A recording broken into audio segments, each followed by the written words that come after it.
Cabin's gone off! Cabin's gone off!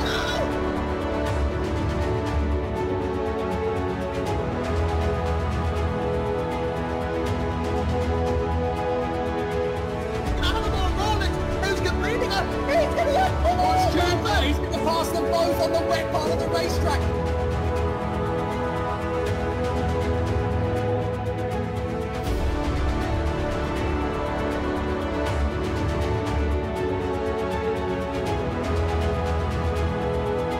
Oh, he swings left and right, didn't he? Trying to put Morris up, Morris. Oh, that was so close.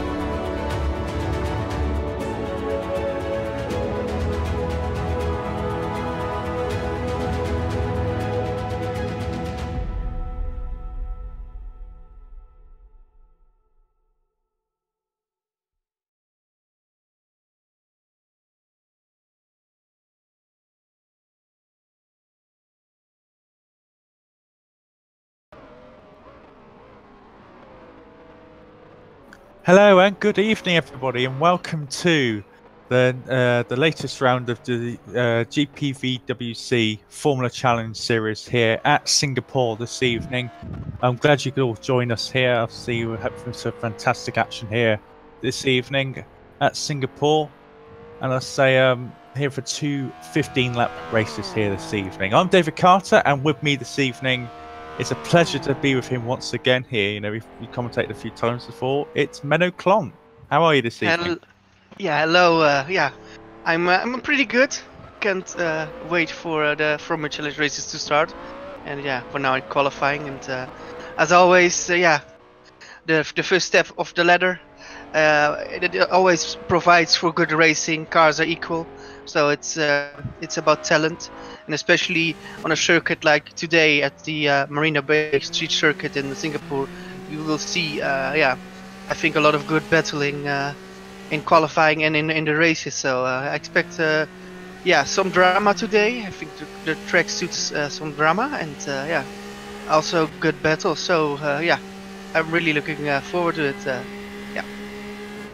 So it's going to be really, really good stuff. Just to let you know as well that our cameraman this evening is Peter Schultz. So I say thanks to him for doing the camera work here this evening as well. But I've said to a couple of people this evening myself, I said this is a sort of racetrack that separates the good driver from the average and bad drivers, in my opinion. It's a very tricky circuit, very technical, and you need to be a very good...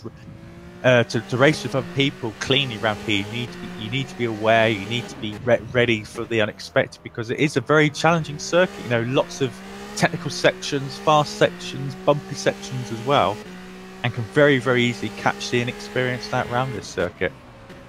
So we're just got into the session now. People just starting their first laps here, of course, of the evening. We've got 12 minutes of qualifying to go here. Just to let you know what the championship standings, I say top two still between the two Chris's in the standings, but it's now Shepherd ahead of Butcher by 20 points after the round at Monza, and very interesting to see now they're very much gapped to the rest of the standings now, and but we do have one driver who's come in last couple of rounds. We have Algapus, who has joined in this season late on. He's showed a lot of speed. Obviously, he's taken part in FSR in the past. And I'll tell you one thing, Meadow, he could be, in the 5 rounds to go here, he could be one that throws a spanner in the works to the championship battle, can't he? He can maybe cause some unnecessary, or some, I wouldn't say unnecessary actions towards the drivers, but he certainly won't be a help to both of the Chris's, will he? I think Alari will be one of the guys that actually be a guy like Matthew Williams that will be I know him, his name for a bit longer, challenging both Chris's. I'm pretty sure of it. If I'm correct, I believe Alari has a back of the grid for this round, because he talked to me. He said, "Hey, got a back to grid. How does this work?" And I explained it. So I believe he will start from the back in race 1. But Alari is for the FC. He's a pretty exceptional talent, and if I was a gambler, and I'm not a gambler, I would put money on really good results for the driver. So CM-Tech to sign him up as I believe a replacement for Sandeep Chowda. I think this is a very good signing, and I think yeah, they will love the results he will be getting later on. So yeah, he's doing very well. But of course, he's not the only one that's doing well, and yeah, we shall see what the others will do. Of course, both Chris's, if Chris Shepard can well continue the good form, or Butcher can close in again. Well, it's very interesting, as I say, last time out, I think took mention Algapus there actually, that apparently him and Butchie had a coming together at Monza. So, you know, he's already caused a bit of action. I believe as well that he also didn't run his anti-cheat software, which may contribute into the fact he's got a backward grip penalty. But we shall soon find out what happens this evening. Of course, at the moment, he's actually set the fastest lap time actually of the session so far. You know, he's provisionally on pole position here with 9 minutes to go, and currently Matthew Williams there in the P2 at the moment there, so that could be a provisional pole position if Alari does get dropped to the back of the grid. So we'll keep an eye out for that. You know, Shepard and Leonov 3rd and 4th ahead of Yunt, who's actually the first of the Red Arrow cars at the moment, but I don't think Butcher's set a lap time yet. Currently P5 ahead of Moose, Dabrowski, Harry Graham. He's done a lot of practice with Tom Davidson in the downforce car this week, P8. Adria Ramosa, P9, and Matt Beavers currently around at the top 10, but say a lot of drivers are still not complete their laps. The likes of Butcher, Van der Vin, Campfield, Rybachuk, Barrier Ends as well. They haven't set any lap times as of yet, so they'll be looking to get further up the grid as it stands. And yeah, somebody to highlight out here is Matthew Beavis, who won, I believe, 2 races in the last 3 races he was been driving, and yeah, that helped TR Bluefuss Motorsports a lot in the championship, and I believe they are now already, well, yeah, in P4 in the standings. It's of course yeah, really good. I think in the beginning of the season it didn't look that good. Well, yeah, they had some podiums with Mr. Koenig, but yeah, for the rest it was a difficult season. But yeah, now everything is working. It's getting their way. Bit of luck with the reverse grid, and yeah, Matthew Beavis won 2 races in the last 4 last 2 rounds, and yeah, it's just amazing what that can do to a team as well. I know the atmosphere of the team a bit, and yeah, they're just yeah, so happy, and they feel yeah, this is so good what they're achieving, and yeah, if they can finish P4, then that team will be happy. And yeah, I think Matthew Beavis already is happy with of course the 2 wins he scored. Yeah, of course, he got those wins in the second race of both Spa and Monza, so he's capitalised on reverse grids really well and got a load of points for the team. So there could be dark horses for looking to get into Super Cup next year, of course, but I'd say only time will tell if that will happen or not. But I'll say that if that doesn't happen, they'll be looking really strong as an outfit next year for Formula Challenge if they do decide to keep the current driver lineup. Because obviously people will come and people go. New teams may join next year, and other teams may either leave or get promoted into Super Cup and vice versa. So we'll see what happens. But I say, of course, with 5 rounds to go now, I'll say you'll get team drivers and teams. You'll try to look at lineups for next year and see what surprises may bring for 2019. But we're now going to the present with 6 minutes to go here. It's still Algapus, who's 400s ahead of Matthew Williams at the moment. I don't think, he's not on a quick lap. He just crosses the line now. I think he's starting a new lap, but I'll say he hasn't gone any faster. Matt Williams as well, he's also on that lap at the moment. And Butch is now up to P3 ahead of Chris Shepard. So currently the championship protagonists there showing the second row there. So nice and close between those two, and that's what we like to see. You know, they both do a heap load of practice. And so it's shown once again that they've been mighty close between those two. Leonov and David Junt there, 5th and 6th. Van der Vin now, and Moose P7 and P8. And De La Rios, I'm just actually seeing us spun into the wall on exit one of the corners there. He's currently in P9, ahead of Adrian Campfield. So Campfield not really supporting his teammate too well, but you know, still plenty of time in this session to hopefully improve his time. Currently got Moose actually doing a purple sector in this second sector. He's 7 thousandths quicker than Algapus here at the moment. So currently P8 now, and I'll see if he can go any faster. He goes through under the tunnel at the moment, through the left, through the right, and now just going towards the final part of the lap here. The right and the left. You got to really balance the car really nicely through there. Can't get on the throttle too hard, obviously straight in the wall on the right hand side. Through the final corners now. Let's see where this puts him. Currently in P8, and he goes up to 4. Tremendous start, 6.5 tenths quicker that lap than his original time there, and he's only less than 2 tenths behind the provisional pole there of Algapus, who's going quicker himself here now.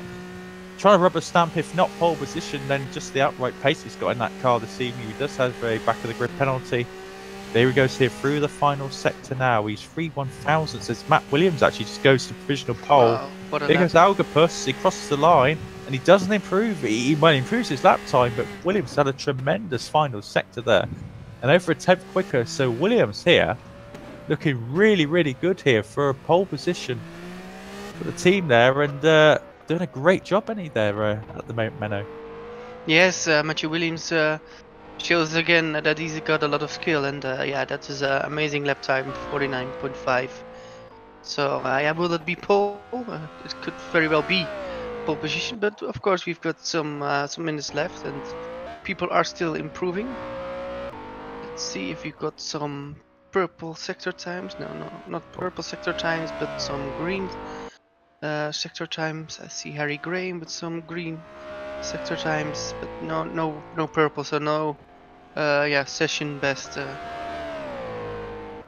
No one really lighting up the times there, but it could be as a result of this at the moment. It could be a Cenobite 1-2 here, if because Williams in first and Leonov in third, and if Algapus does get sent to the back of the grid, that's a Cenobite 1-2 there as it stands on front row. That is tremendous stuff for them.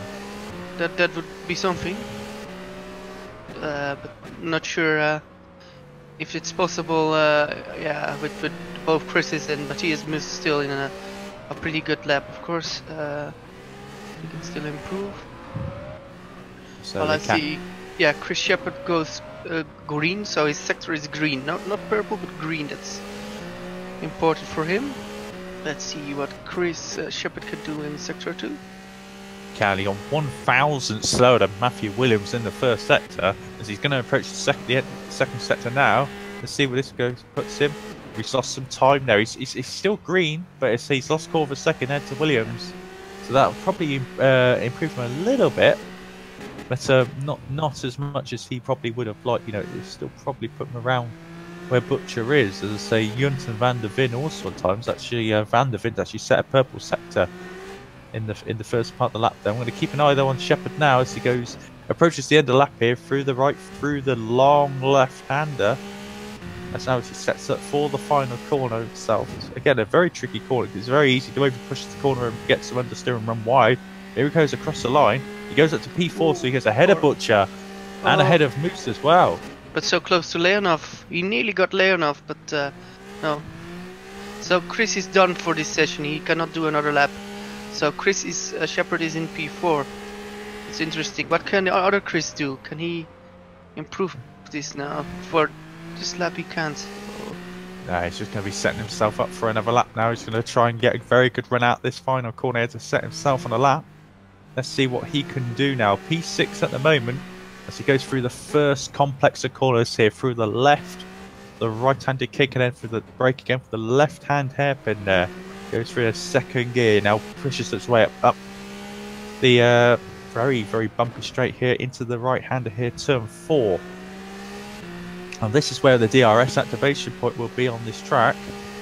Goes under the bridge now, very, very, very bumpy down here indeed. He's trying to stick as close to the right-hand wall there as you can as he brakes for this, probably one of the best overtaking opportunities on the track there, through the left-hander.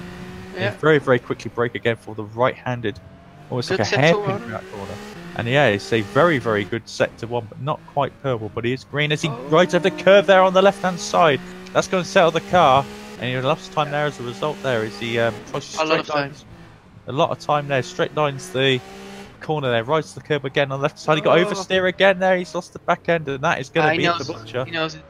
He knows that he's just going to pull over and probably go to the pits there, and that is the end there for Butcher. Let's say, looking at lap times again, and Williams has gone even faster. He's gone even faster, down to a 49.5. By looks of things there. I believe he's gone faster anyway. It looks like it says PB there, but as I say, he's on the provisional pole as it stands there. Just having a look at the rest of the field.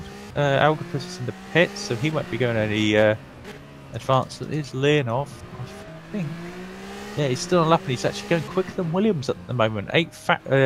Just nearly 2/10 faster than Williams through the first sector. So let's see what this lap behind now. He's really on fire. This is insane. The lap times and the commitment you can see through every corner, every bump he's take, every curb he just studied it into perfection. And yeah, it's just like a masterclass from Matthew Williams. This is so strong from him. This is pretty amazing what he's doing, and yeah. Just sort of riding every curb like absolutely perfectly. Not too much, but just enough he can get away with it. But speaking of riding the curves to perfection, his teammate Leonov is on another very quick lap here. He's 200ths up on his teammate Williams at the moment, and he's looking to go even faster here. So he could just snatch the pole if he gets a good run out the final corner here. Just looking through now the final corner. Here he goes. Let's see what he can do here. Oh, and he just he sets a PB. It's still in P3, but not quite good enough there to get the pole or even the front row there for Leonov. But I say if Algapus does have that penalty, that would be a front row start there for Cerebite. Both Williams and Leonov on the pole there. Shepherd ends the session in 4th, head of Moose and Campfield up into 6th in the end there. Wow. So a great effort from them. So that's really put the what a dagger to the heart of Red Arrow there. They're going to be racking up 7th and 8th, so they're all really close to each other again. The Suitors in 9th from Van der Veen. Adrio Hermosa there in P11 ahead of Harry Graham in 12th. Miguel de Ross in 13th ahead of Matthew Beath in 14th. Ronan Muru 15th ahead of Dabrowski in 16th there. Barry Renz and Craig Patterson 17th and 18th, and Wesley Stefano 19th, and James Early rounding up the top 20 there. So a tremendous effort from everyone. I'll say that there was a few gaps in there. 3 drivers didn't actually set a time. There's only 26 drivers today, which is a little bit thin on the ground compared to normal, but still 26 cars on the grid. But a few people struggling in the session as well, but the top 20 cars covered by under 2 seconds. So particularly on a track like this and as long as this, that's actually quite a good effort from everyone. Yeah, it's a good effort, and I think some people at the back just decide not to qualify just to make sure if there is a problem, then they can anticipate on that. Yeah. So yeah. I was going to say they probably want to avoid any potential chaos like it was in the F1 last year, of course, with the chaos that happened in the start there. Speaking of chaos at the start, obviously in that race in the Formula 1 last year, there was rain. No signs of rain at the moment. I've checked the forecast. I couldn't see any rain predicted, but it's one of those areas of the world where there can be a sudden thunderstorm or anything like that. And normally, when I'm part of a broadcast, there is normally 1 or 2 spots of rain. So let's see what happens as a result. Obviously, the rain would definitely spice up around here. So that was qualifying. I am now just going to let you run a rundown of the upcoming events happening at GPVWC. Obviously, we've got the Formula Challenge tonight, as you're watching now. Super Cup and Super League tomorrow and Thursday. And then the return of the Academy Series again. That'll be at Japan on next Tuesday. So I say if people are watching this and they want to potentially get involved in this, you can do to some degree. You can join the Academy Series, which I'll be commentating alongside a commentator alongside me. Hopefully it'll be someone like Menno, or if you guys are watching this and you fancy sitting alongside me, I promise you it's not that painful. I promise you.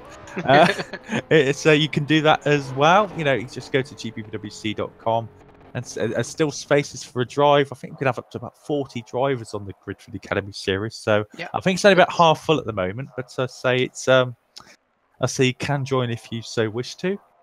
And I say after that, it'll be, I believe, the ITC on the Thursday. So that'll be a great lineup of races potentially here in the next week or so. So people are now doing warm-up, obviously a 5-minute session here. So if you're looking at the grid, obviously the penalties will come through, but as it stands at the moment, you've got Shepherd, Campfield, Butcher, and Yunt all together on the grid pretty much, and what 4th, 6th, 7th, particularly at 6th, 7th, and 8th. That's gonna be really, really tasty. So the battle between Stacks and Red Arrow here, Menno, is gonna be really, really interesting. Yeah, it will be really interesting because Stacks was pretty good the last few rounds, and let's see what they can do here. And I really look forward to that. And yeah, I think Red Arrow should be able to bounce back after well, 2 difficult rounds. I think they should have a good chance for good and big points today. So I think it will be difficult for Stacks to still get Red Arrow, but they're still in the hunt, so a lot can happen. So let's see what happens today. And yeah, it can go both ways. But for now, yeah, I think Stacks is actually doing a good job with Shepherd in front of Butcher. And where is the second Stacks qualified? I'm not sure. 6th. So, 6th. well, 4th and 6th are Stacks cars, and Red Arrows qualified 7th and 8th. Yeah, so they are ahead. So it will be interesting if Mr. Campfield will help Chris Shepherd in the race. I think he will do. He will give the other cars a fair but hard battle. Yeah, and if you can help your teammate, I think you would agree. You would do that in a fair way. So I guess that will happen. Yeah, and for the Red Arrow guys, just a chance just to get around the Stacks cars and overtake them. And I can see that that happening. I think it will be very close. So it will all come down. On the last few laps, I guess. When the tires are getting less, then some drivers are on their best, and I expect Butcher will be good in that part of the race. Well, you'd hope so, wouldn't you? I mean, I just hope these guys didn't take too many tips from the ITC event recently, Bugatti. Obviously, if you guys, I won't go into too much detail, but there's a lot of incidents in both divisions, actually. And I do know, I'm not going to go digging too much, but I think there was a little bit of needle between Campfield and Butcher in that event. And, there was a little bit of, I wouldn't say, just a little bit of a disagreement there between the two of them, between one or two things. So, I hope they haven't carried it over. I hope there's no bad blood between the two teams there. But I say, hopefully we'll be just in for a great night. But I just thought I'd mention that because you never know what sim racing is like. People get involved in incidents and battles and stuff, and sometimes they're just a little bit too far. So, I just hope they keep it clean for tonight. But it's something I did take of note from the other night, and I just hope it doesn't carry on over to this round as well. But I say it's a very interesting event. I've noticed as well, a lot of the teams are very sort of, the two Cenobites are up the top near there, Stacks are together, the Red Arrows are together, the CM Techs are sort of both of their cars in the top 9 positions as well. So a lot of the teams are actually very, very close together on the grid. So it's going to be quite interesting in that regard. Yeah, and a point to say about CM Tech. CM Tech has had a very difficult season with a lot of downs and only a few ups. But they might change that today.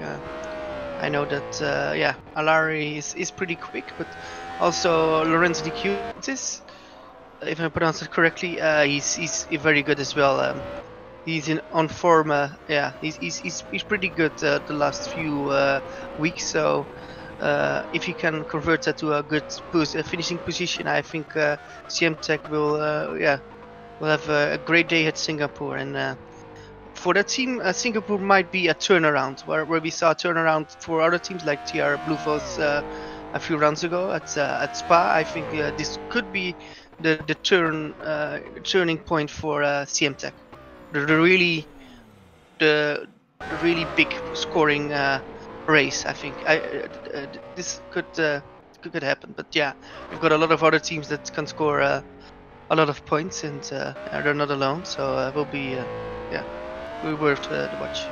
So teams like that will be hoping to get a lorry load of points, that's for sure, you know, from this round. And I say with 5 rounds to go, I say 10 races left. You know, if you want to sort of make a push late into the season, I say this is a really good opportunity. A round like this, where there could be a lot of incidents, a lot of action, you can be able to pick out a great result out of it.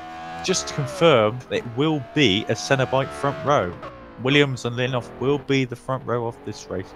Obviously, now the warm-up's finished, we'll take you through the whole of the grid when they go out on their formation laps. But yeah, that is a confirmation that they will be starting from the front of the field, and you know, lots of penalties I've noticed as well. So we'll be taking through the full grid in a couple of moments. As I say, people just discussing fuel loads and potential strategies and things like that as well, before we move over to the official session. Yeah. Something to say, I will give you the closest battle in the constructors' points. It's TR Blueforce Motorsports, or TR Motorsports, with 271 points, while Royal Blue Racing is on 269 points. So 2 points different in that team. So those are very close. And we've got Shift Gear Racing on 249. They are still in the hunt for that 4th position. But then we've got a really good battle for 7th position in the Constructors Championship now at MDR, Team MDR with 169 points, followed by McKinley Engineering with 167 points, so 2 less. And then we've got CM Tech on 164 points, so yeah, 5 points between P7 and P9 in the Constructors Championship. That's also something I would really look forward to. Can one team, can they make the difference? We talked about CM Tech. What can Major Downut team do? What can McKinley Engineering do? We shouldn't forget those other 2 teams have 2 decent drivers that that can score a good amount of points. So it will also come down to consistency. So yeah. It will do indeed. All it takes is, say, one big result for a team, and that could basically be the difference between getting, say, 6th in the championship or 4th in the championship. You know, makes a huge difference as a result. Like, for example, what's and in the end, that can make a difference in like going to Super Cup next year or not. If you are just doing everything right, then I think the guys that decide that which teams are going up, they're also looking who finished higher. That's the physical thing, or the thing you can see, and all points matter, I think. And that's how, as a team boss, I would say that to the drivers, every point, even P15, is it's great value for the team. It all adds up at the end of the season. I say points make prizes, as they say. So they're all just sliding up on the grid now, and they'll be sitting. I tell you what, the boss of Cenobite, we'd like to see both those yellow and black cars starting on the front row of the grid here at Singapore. I say we'll take you through the whole of the formation lap now, and we're running down the grid. So a brilliant effort in qualifying here from Matthew Williams as he takes pole position here, race 1 here at Singapore. His teammate Ivan Leonov will be starting right behind him, you know, so a great backup source there for Williams if he does have to, you know. Hopefully they'll both get a great start and pull away from the field, if that's the plan anyway. Championship leader Chris Shepherd, P3 in that car 37 there in the Stacks car. He will have Matthias Moose sharing the 2nd row with him. We've got Adrian Campfield in 5th and Chris Butcher in 6th on the 3rd row there. Behind him would be his teammate David Junt and Adria Ramosa in P8. Harry Graham, a very respectable effort from him actually, considering the circumstances. Particularly Tom Davidson has got him before the event started. Harry was trying to help Tom Davidson get his PC sorted before the event. So get P9's a really good effort from him. He's got Miguel de los Rios sharing the 5th row with him. Matt Beavis, we've taken up TR Blueforce. He's starting in the pits. P11 there, so that is he must have missed the grid. That's the only thing I can think of, because I didn't see why he'd want to be starting from the pits when he's that high up the grid. But Dabrowski there, as a result, will be sharing P6 all by himself. Yeah. Barry Renz there in the academy car, 13th place ahead of Craig Patterson there in P14. It was his birthday very recently, so happy birthday, belated happy birthday to him. James Early in P15 there ahead of Van Vissen there in 16th and the first of the MDR cars. Parves in 17th ahead of the second of the MDR cars, where's he Stefano there in P18. Ronan Muru ahead of Cameron Roger, showing the 10th row. As Elgapus there, he's going to be starting P21, so the fastest driver on, or the second fastest driver on the grid. There after qualifying, starting all the way down P21, and he's got his teammate, the suitor, starting behind him as well. So both of them suffering penalties. So they'd probably best be looking for one of them will probably hopefully get reverse grid pole at this rate. Yeah. That's probably the best they could aim for. Cliff Vanderven, another really fast driver, someone a lot of people are looking out for. On the grid, 23rd ahead of Rfactor there in 24th. Oh, wow. And final road of the grid there, Tristan Potter's ahead of Tom Lombards there in P26. That will be very interesting to see a lot of fast drivers at the back of the grid. So they will try to move up, and let's see if they can indeed move up until a point scoring. They're in a point scoring position, yeah. So we're nearly all lined up. Yeah, they've all lined up now on the grid. The last car, Lombards there, is now lined up on the grid. Now we're just going to wait for the lights. Here they come, straight away. 3 lights, 4. Here comes the 5th light. And away we go under lights here at Singapore. And a great start there from Chris Shepherd. He's trying to drive around the outside. The 2 Cenobites are defending really hard as Shepherd goes around the outside there of Leonov, by the looks of it there. They all drive through the first part of the lap fairly cleanly. Just have a quick look there. I think they've all got through, apart from a couple of cars there at the back of the grid. That is Algapus there. He's into the wall with Cameron Roger and Rfactor there. So disaster for them 3 guys. They're going to have to make their way through the grid right now as quick as they can. Algapus there will have big damage to the car because he literally got crushed into the wall there. But back of the front, both Cenobites are still leading the race. Williams there from Leonov, Chris Shepherd in 3rd, Moose in 4th, Butcher in 5th.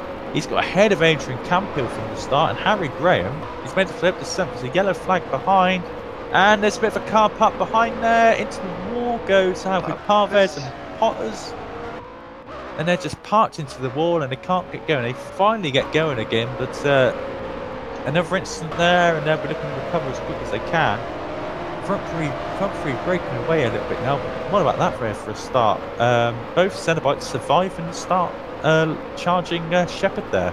Yeah, that was a very good move from Leonov. Leonov was defending, and I think Shepherd was more or less ahead of him, but he just stayed next to him after the second corner, and he just had to drive out of the corner and is still in P2. So that's very good for that team, and I think Chris Shepherd, he would still be happy because he can still see the number 1 and the number 2. And he's ahead of his nearest championship rivals. I think for Chris Shepherd, this is the good thing. He's not worrying, not too much risk. This is good. P3, still good points. I think Chris will attack later, but for now, I think he will look what's possible. Behind. Yeah, I think Chris will wait for DRS. I think without DRS, it's nearly impossible to overtake now.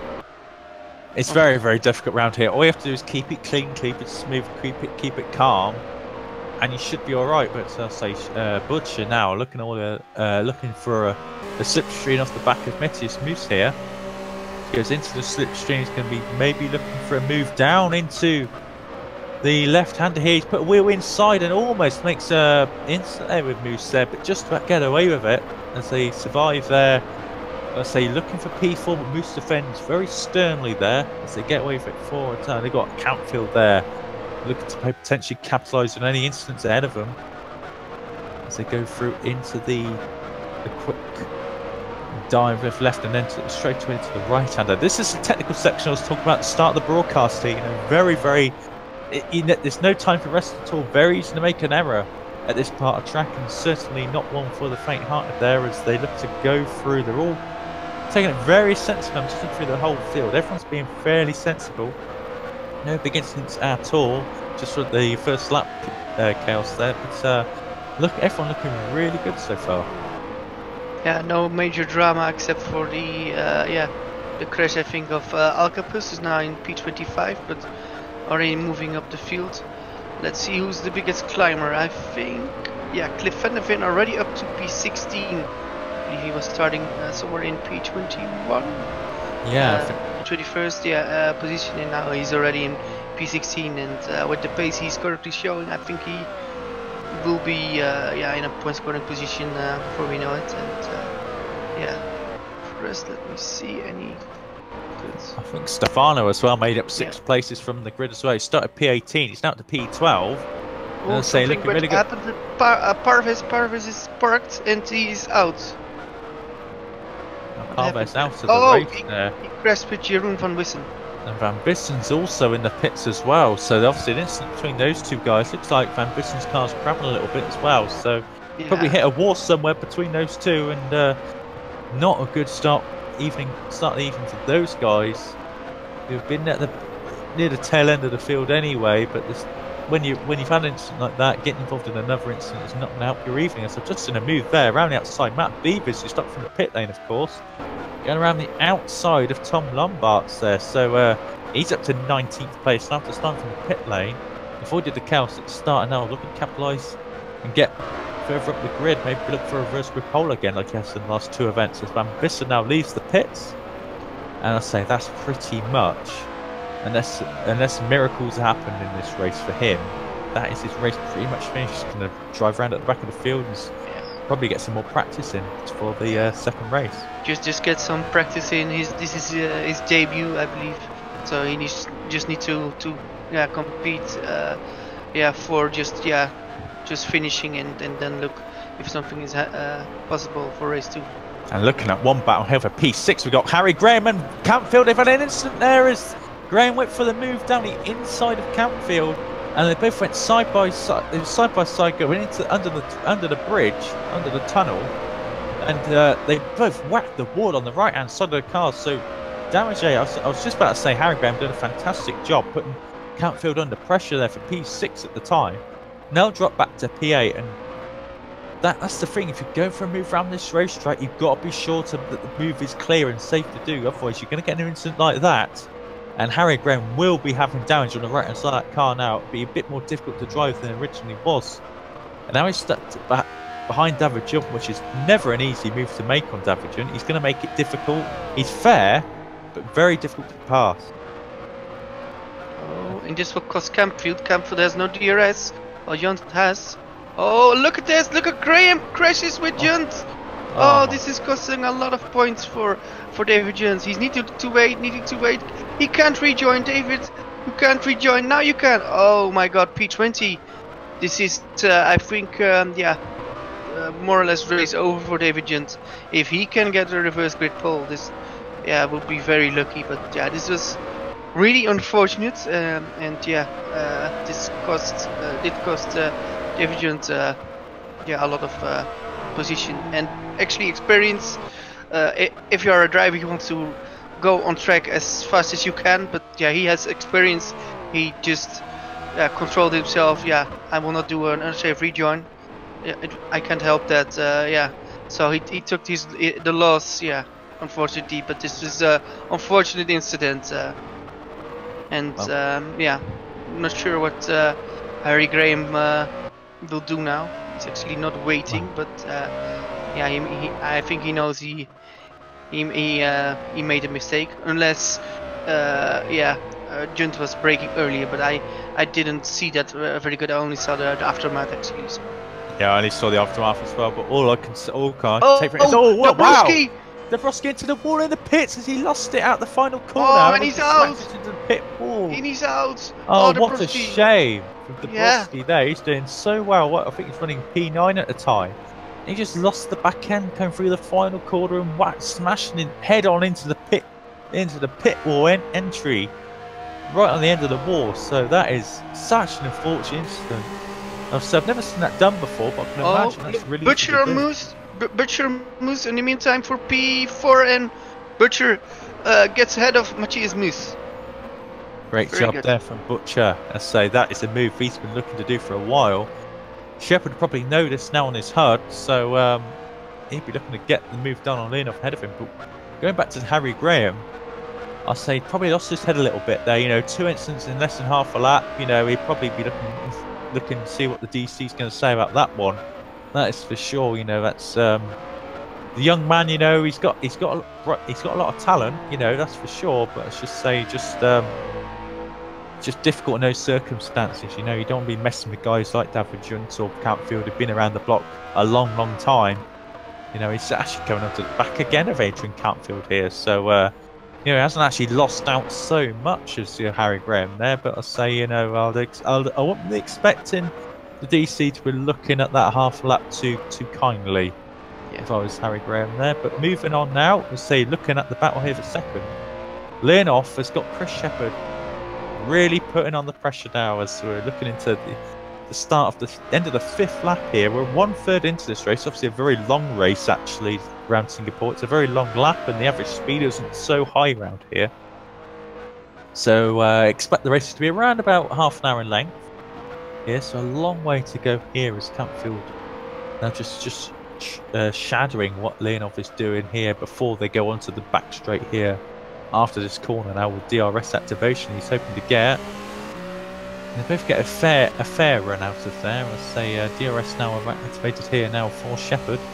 I don't think he's going to be close enough. He's sort of feigning a move there, faking a move, but let's say Leonov has that safely, but Shepard again having a look down inside, trying to put Leonov off here. Let's say look at that, and again getting into Leonov's mirrors here, just trying to see if he can find a gap here, find a space, or for Leonov to make the space for him. But doing a great job. He's ducking and diving all over the gearbox here at Leonov. But I say at this present time. Oh, and a crash. I think Beavis and Arends, I believe they did come together.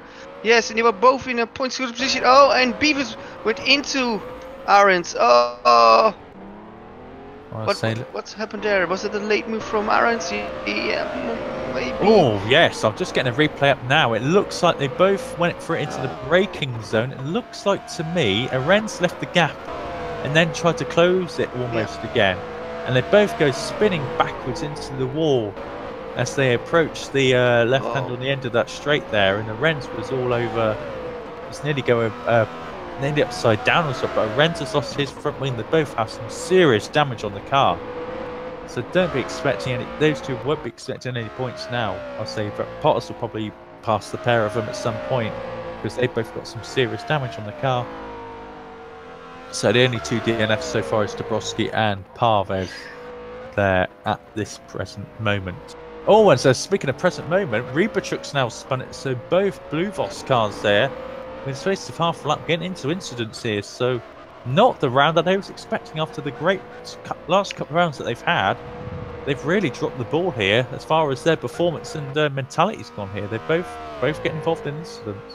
Yeah, they're a bit in yeah, unfortunate. Yeah, in a way. Well, I see Barry Arends still going on without a front wing, and yeah, I think this is something. Yeah, you should pit. So I hope he notices he's got no front wing and he needs to pit. So yeah, Barry Arends now P21 and it will only get worse. We've got Matthew Beavis in, so yeah, that will be costly. Hope he can still continue, but it might look that this will be a DNF for Beavis. Oh, and I've just seen sides of still be a bit Lombard. David Junt's gone in, recovering through the field now. He was P20, now P16. Nearly got himself turned around there by Lombards there, P16. But now they got away with that. But yeah, Arends will have to pit. There's no question about that. You know, the downforce heavy circuit like this, well, at the best of times, you need to pit for a front wing anyway, no matter the circuit. So he's gonna, and it's also part of the rules as well. So he's gonna have to pit and suffer the pain to get involved in. I wouldn't say it was entirely his fault. I'd say I'd probably say 50-50 or a racing incident between those two, between himself and Beavis. I'd say back at the front now. Now, just looking at Leonov, he's pulled away a little bit from Shepard. See Shepard maybe saving the tyres a little bit, you never know. But I'll say Leonov for now has got to give himself a bit of breathing space. But look at Williams, he's 1 second faster the last lap. 1 second faster than Leonov. This was an amazing lap from Williams on Leonov. Shepard still P3. Yeah, and Chris Butcher closed 1 full second on Shepard that last lap. Yeah. So Butcher will be there at the second part of the race. And if he has good tires, then he might attack Chris Shepard. Let's see. Let me see anything more. Good 8th position for Thomas Adriamari Soa. It will be a very good position if he can finish in P8. I think he will be happy with that. Let's see. Safe right behind. In P9. Yeah. Right behind Campfield as well, so they're doing a great job. Be delighted to be running behind Campfield. Campfield runs slightly wide there. I mean, I'm not trying to impose anything or anything like that, but I think Leonov is doing a job for Sebadite here at the moment. You know, he's letting Williams get away here, and Shepard will be getting frustrated now and getting impatient behind Leonov, knowing the fact that Butcher is catching at 1 second a lap here at the moment. Because of course Shepard's in the dirty air of Leonov. He can only go as fast as Leonov's going, and he's wrecking his own tyres. So the quicker we can get past Leonov, the better it's going to be for his race overall, because he could just get away from Leonov with race pace. So that should be what happens anyway. And Butcher now is going to be rubbing his hands together and seeing what damage he can cause to Shepard's. Well, not damage officially for Shepard's race, but sort of see if we can get ahead of him and battle him and see if we can take any more points away. Yeah, Leonov's very wide out of there, and that will be difficult. You see Chris Shepard now a lot of understeer behind the car of Leonov, but he's trying very hard. Still having DRS, but yeah, he can't attack. He can't attack. Oh well, Leonov is off. Leonov is off. That's a disaster. You know, such a promise. Oh, and nearly getting missed there on the exit as well. So nearly a dangerous rejoin there. But what a shame, you know, because that could have been it could have been an amazing result there for Sebadite potentially. Just one little mistake. It's very easy to do around there. Just a little bit too much curb, and it can send you spinning. And that's exactly what's happened there for Leonov. He'll be gutted about that, but still in the race, of course. And still in the chance of a podium potentially, if anything happens between Shepard and Butcher ahead of him. But now, this is probably now the battle that they wanted between them. You know, just them two and no one else around them. So this is going to be a full fat fight here between Shepard and Butcher as they race out to see who can get ahead of the other here for the podium at the moment there. Williams 6 seconds ahead of Shepard at the moment, and Butcher just 1.5 seconds behind Shepard. Something else, I think if Matthew Williams is finishing this race as a winner, he can potentially jump David Junt in the standings and can get P3 in the standings. So it all depends on what David Junt of course is doing this race, but yeah, keep that in mind as well. Williams looks set to win the race if not something strange happens. So yeah, that's for the third position in the championship. It will be pretty interesting. But because where is he now? David Junt P15. So that's pretty good for David after that unlucky coming together. So David is still in a reverse grid position, at least for a chance for it. So David Junt now in P15. So yeah, it will be a good battle for the third position in the championship. And let's see any other battles. Well, we have got some good movers. Speaking of battles, if you look ahead of David Junt, he's going to be looking at the battle ahead of him and thinking, I want to get involved with that. Because if you look, you've got Craig Patterson, Cliff Vanderveen, James Early and DeSutis. 4 different cars in 4 different teams. Having a good old ding-dong here. And if they hold each other up, I mean, into the wall there goes DeSutis there. Yeah, I saw that. I was on board with him, but I was like, ooh. That was a bit of a scary moment. Yeah, I see an overtake. No, not an overtake from the Vin on Patterson. So. Oh, speaking of overtake, Stefano's going to be overtaken by Craig Patterson. And Stefano lost it under braking there from the right-hander there, the right-hand hairpin. And now he's dropped back from the pack he was in because he was behind the battle ahead of him. Campfield, Adrio Rojo, De La Rios. That was another 4-car battle, but now a 5-car battle here as Van der Ven understeers wide through there, as now he's got to suit us now and early. Going to be looking to get past him, but a 5-car battle here for 10th position now. So Yun is going to be looking to get, if they hold each other up enough, he's only what 2.5 seconds off the actual battle itself. He's going to be looking to get past these guys and hopefully take a few positions from them for his sake. Going back to the front now, the gap's now 5 seconds between Williams and Shepherd. So Shepherd's gained some pace here. Because now he ain't got Lever ahead of him, except he's been able to stretch his legs and pull away. But Shepherd, I believe, has got a back marker ahead of him. He's got Van Bissen right ahead of him. So hopefully he's not going to get in the way. There's blue flags being waved. Van Bissen gets out of the way for Shepherd. Will he get ahead of Butcher? Just get out of the way for Butcher just as easily. I think he's seen him in the mirror. He's pulled over to the right hand side. Butcher's trying to get the slipstream here. Blue flags are waving. And there he goes. He lets Butcher pass as well there. So good back marking, yeah. So good stuff there from him. So the gap's still 1.5 seconds between Shepherd and Butcher. We're over 2/3 into this race now. We're on the 11th lap of this race, so 5 to go here as of now. But Williams looking in a very strong position again. So the gap now back up to 6 seconds around the circuit. So now.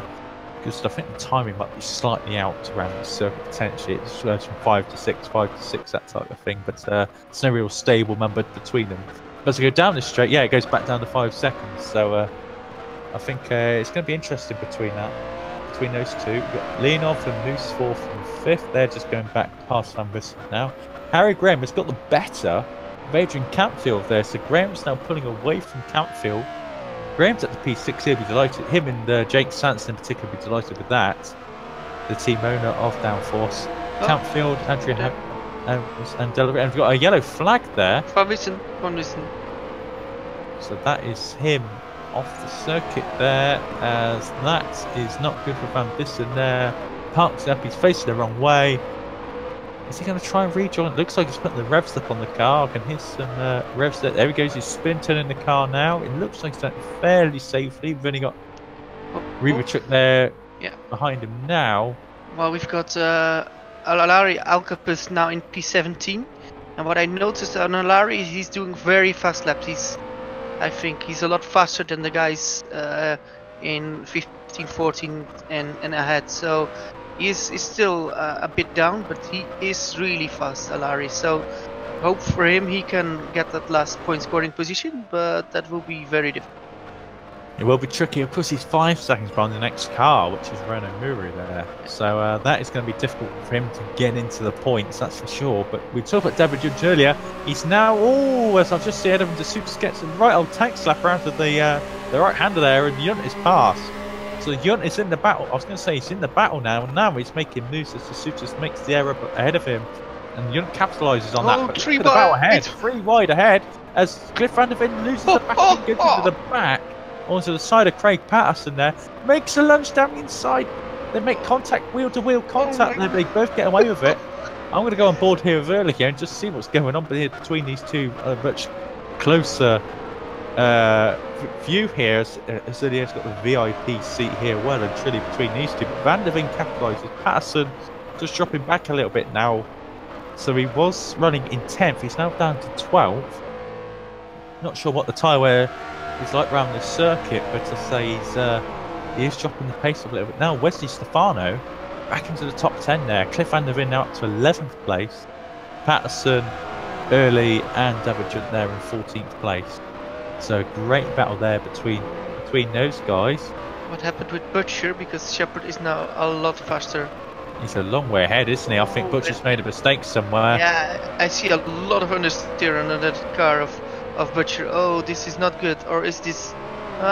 He's only 6 tenths slower than Leonov, but yeah, I see a lot of disturbance on the car of Butcher, so it will be hard the last 3 laps. So I think the tires of Butcher are not in that good shape, unfortunately. So yeah, it will be hard for him to keep up. He needs to stay ahead, of course, of Leonov to score maximum points for him now.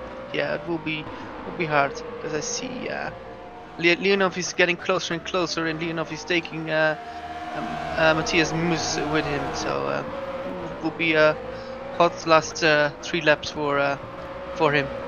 It will be indeed. Of course, the gap between Butcher and Shepherd in championship. Shepherd ahead by 20 points. So Butcher doesn't really want to drop any more points than he has to. In the remaining rounds, obviously after this race, there'll be 9 races remaining. So still plenty of points to go for here, of course. But not ideal to drop points at any point of the season with your championship rival. It's always then got to work even harder to get those points back. Or just hope for good fortune on your side and bad fortune on the other for your opposition, getting those points back up again. But that's not really the way that people want to get the win. They want to win by being the best one out there, not because of any luck, of course. But I said they're both quality drivers, and I hope for their sakes they have all the luck in the world. Because I say, you know, it's been a great battle between those two all season. Back out the front with 2 laps to go now. The gap is still the same between Williams and Shepherd, about 5.5 seconds between them now. So Williams can really just lift off. So I think there's Rfactor's DNF'd as well. Yeah, both DTR cars out. So yeah, I said they were very happy to get in 4th position in the constructors, but looks like for this race they will lose that again. So let's see what they can do in the 2nd race. I'll tell you what, we're going to have to keep an eye on this battle. He was absolutely right, Menno. Look at Butcher now. He's got Leonov and Mus right behind him as they go down the back straight here. And it's going to be very, very nervous times now for Chris Butcher. You know, he's been comfortable, but I think he's made a mistake somewhere. And that car does not look like it's handling well. It's almost like he's hit a wall or something, and the car's just not reacting well. He's got a lot of oversteer in the car. I think he might have whacked a wall on one side. It's really got the car out of balance. But here comes Leonov. He's looking all over the back of Butcher here. He's all over the rear wing. But to say Butcher holds on for now. Leonov backs out of a potential move as he goes through this little complex of corners here. The right, the left. Over the bridge now and go into the left-hand hairpin here. This is where Felipe Massa made a quite brilliant move on Bruno Senna all those years ago. This is a great exit from Leonov, but he needs to go outside. Can he do it there? Will he brake later? Can he do it? No. But now the cutback. Can he do a cutback? More traction. No, Butcher is smart enough. He positions his car like, yeah, he needs to, and he's still ahead. And afterwards, I believe we've got only 1 lap. So, can Butcher hold onto the podium position? I think he needs to. If he's in the hunt of the championship, he needs to get that last podium spot. He needs to stay close, but yeah, with some DRS zones it will be unbelievable difficult. I say, don't forget Matthias Mus as well. He'll be there to capitalise if any mistakes or incidents happens ahead of him. But I say they go across the line once more for the penultimate time here. Butcher's still got the gap over 0.3 of a second there. You can throw a blank over these three cars at the moment. I say it's been tremendous. Well, Comfield is going down. Is going down. De Los Rios is passing Comfield. Cliff van der Vint wants to do something as well. Well, we're going back to P5, P4. It's Leonov and Mus. And I think Matthias Mus will be the one that can get that position. He will have the inside for the next corner. Can he do it? Leonov against Mus. Oh, they nearly touch each other in the braking zone, but Mus gets ahead. P4 for Matthias Mus. And here comes Leonov. They give each other enough room. And now, Matthias Mus now has P4, but can he do something with Butcher, or will Leonov get back? What a battle! And Leonov in the inside is going to try. Yeah, they hit each other. Yeah. Oh, what a disaster for them. I mean, it's so unnecessary. They're doing so well. Oh, look at Graham. Graham goes to P4. Oh, and Thomas Marisova. Leonov has wrecked the car completely. He's whacked the wall and he's lost his front wing. What are those two thinking? Obviously battling the final lap, but they're in such a strong position. They've done everything they shouldn't do, and they've now wrecked a magnificent result from both of those cars. But we'll go back to that in a moment, because Matthew Williams is now going around the final corner. He's nearly 8 seconds ahead of Chris Shepherd. He takes the win here. Wow. The first race here at Singapore. Tremendous job from him. You know, that it's been a dominant performance there from Matthew Williams, and really showed the pace he's had all race. Great then race, P2. Shepard. Yeah. Butcher will be bringing a huge sigh of relief there. As he could come through P3, it could have been a worse result than it was at the end there. P3 is Harry Graham. What a trip. Well, he's capitalised on a stupid incident ahead of him. Let's say P4 for Graham, Moose in 5th. Adrian Mahosa as well, P6, a great job from him. I think, I think that Thomas did a great job, and I think he's the only guy that we are for sure. I think did not have any incident with another driver, so he potentially could be even better. Cliff van der Ven in P8, Michael de los Rios P7, with Ivan Leonov finishing P9. Craig Patterson in P10, great job from him. James Early P11, David Junt P12. That's very good for David Junt. Alari Algapus P13. What happened there in the last lap? He was in P15 or P16. So point scoring position for Alari, and still a hope for him that he can be reversed. And if he will be reversed, he will be one of the favorites for a win. But Mura now in P14. And Wesley Stefano in P15. So yeah, there's something happened with Wesley Stefano, I think, in the last. We think as well there was an incident between Wesley Stefano and Adrian Campfield. So there could, or didn't catch it on the broadcast. So I was trying to see what was going on. I didn't catch that, but I think there could be some serious repercussions there between one of those two drivers. It looks like to me. Yeah. That I'm not going to try and put any names. It looks like at the moment the accusation seems to be that Stefano is the one to blame there. Yeah, there's some controversy there. But Adrian Campfield was running P6 earlier this race. Yeah. He's dropped down to 16th, so he's obviously got involved with something else before that's happened.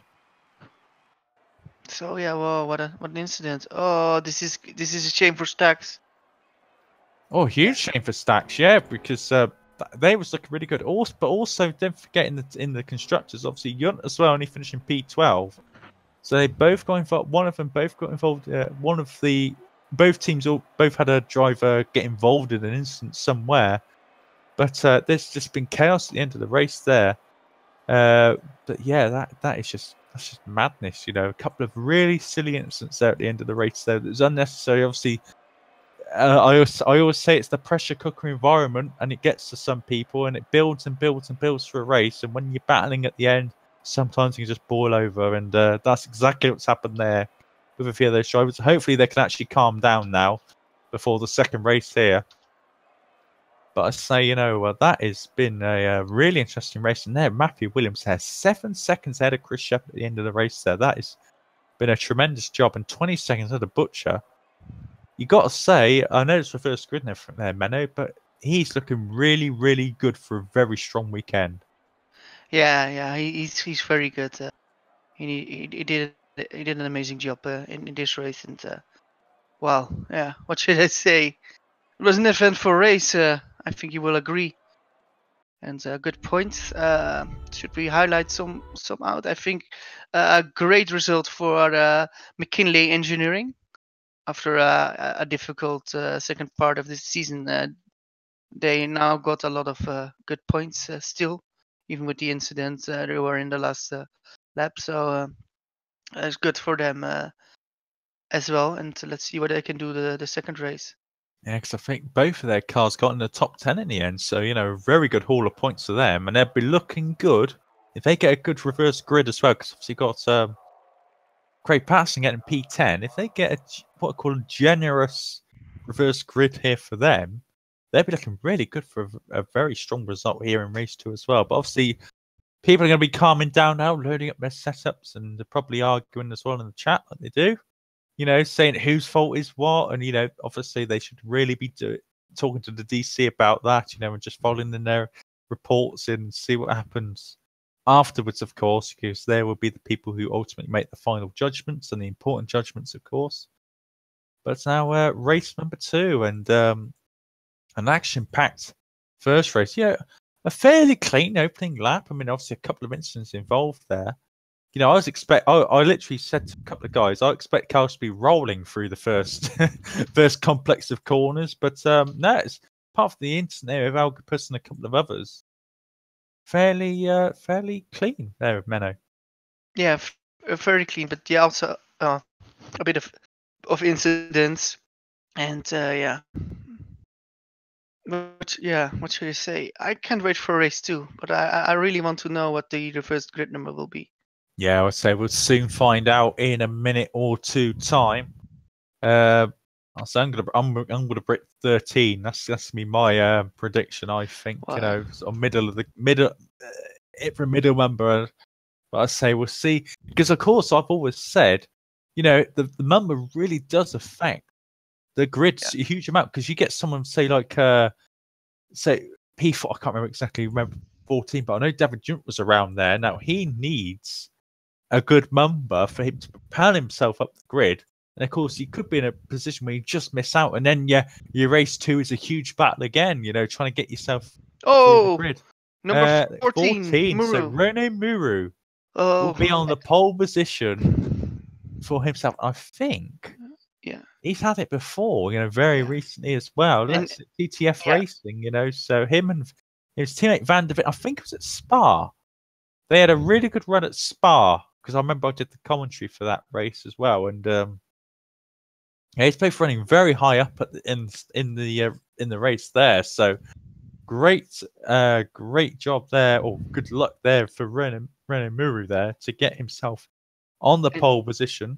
Yeah, and looking back on Muru, with that last corner incident between Campfield and Wesley, I think Muru got P14. I think 50 meters before the finish line. Oh wow! He just got ahead of Wesley. Wesley was recovering, and Muru just got ahead. And this is the difference between having a difficult race 2 and a potential to have an amazing race 2, because I can see Muru. Well, he will not have the pure pace, but if he's a bit lucky, if he can, he can get a load of points, and this is what you need. This is the thing Muru needs, and I guess it can be a very good race 2 for Muru now. Will he win it? That will be difficult. I'm not sure if he's got the pace, but he will get good points. I'm pretty sure. Well, it really depends on the people around him. Of course, the first lap, really, because for example, we've seen it before. I think there's a race that I did commentary on as well.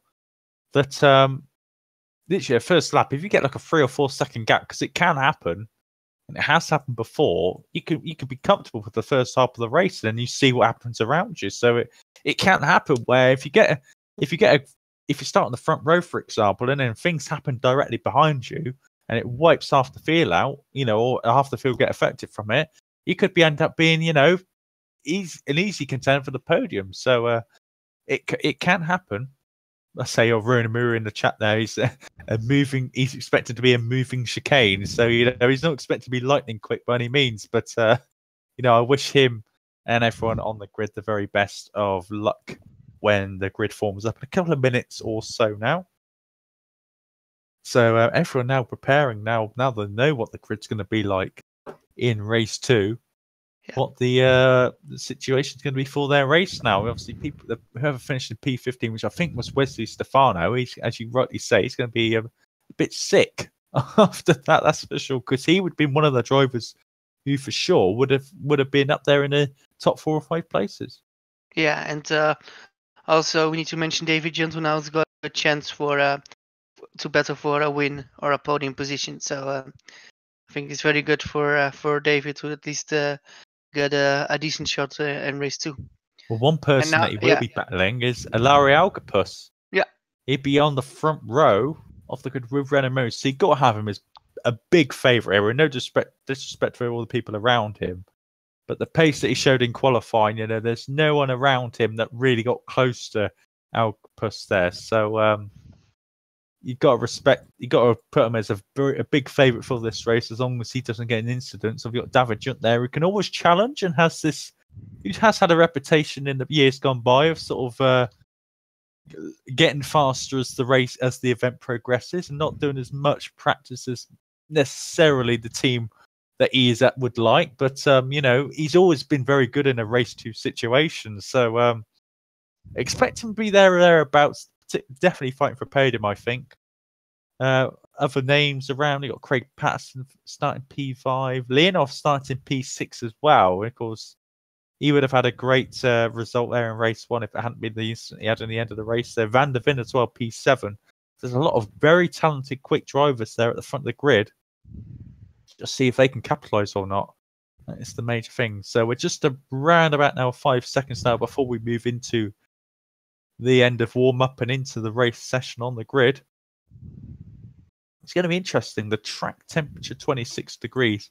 The track doesn't look that great, sort of thing. It looks like it's still a fair amount. It's not really gripped up at all. It's still very, very like it was originally sort of at the race weekend sort of started. I just see Parves there crashing into the downforce sign at the hairpin now, which is a bit unfortunate. No sign of rain, of course. It's still bone dry on track. Luckily, yeah. You could say it's an even play. Well, it's an even playing field, no matter the weather. But no surprises or unwanted surprises for any of the drivers. So hopefully for them, it's going to be a good race as well. Yeah, and I'm really wondering what can Matthew Williams do now in race 2. He's got a lot of pace over some of the other drivers. Can he convert that into maybe a second top 5 position? We will see. So yeah, you can see indeed. Obviously, him and both Shepherd and Butcher will be looking to get ahead of one another as well. So it's going to be very interesting. Of course, both Butcher and Shepherd starting P12 and P13, so they're right in the mix there. And they got people like Harry Graham and Matthias Moose there, and they both involved in instances in the first race.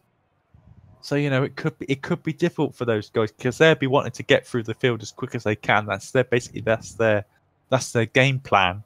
Get as high up as you can, and hopefully the other one gets held up in the traffic a little bit. But they'll be looking to have a great race again, for sure. Just for Butcher's sake, just keep it clean on the road and don't get involved. Don't do any silly mistakes, because I think that's what happened in the first race. And he got involved in the battle at the end of race 1 there, but before Moose and Leonov had that incident at the end. But it's going to be good, isn't it? So the grid now lining up, of course, here for the second race here, Menno, and interesting times. Obviously, people now probably adjusted the setup from the first race here, so going to be interesting to see what happens. Yeah, it will be very interesting to see with the reverse grid what will happen. Normally at a circuit like Monza, you would say if you are coming from P15, you are clearly one of the faster drivers. You can move on up the field.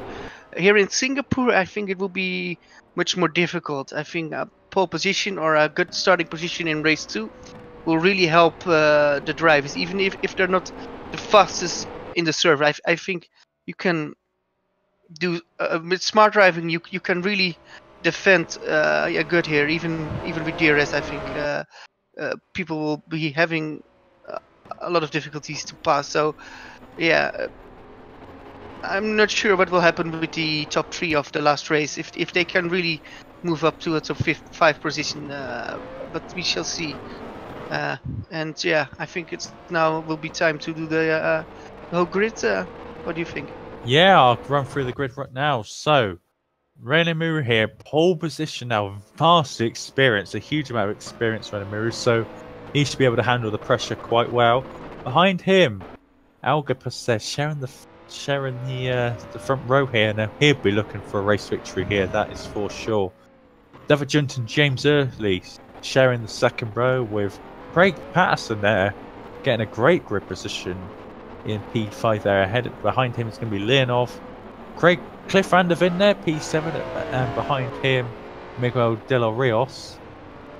Adrian Mahosa, P9, ahead of Matthias Moose there, rounding out the top 10. Harry Graham there, P11, he'll be starting ahead of Chris Butcher there, sharing the 6th row, and he himself will be looking to get up as far as the grid as he can. Shepherd there, ahead of Matt Williams there, doing the 7th row. We've got Wesley Stefano, P15, and behind him will be Adrian Countfield as well. They had a bit of shenanigans in the last race there. Hopefully they've settled their differences and they'll have a clean one this time around.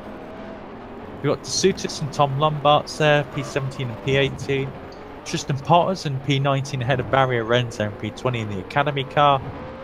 Jerome Van Vissen 21st ahead of Marcin Rybachuk there, 22nd.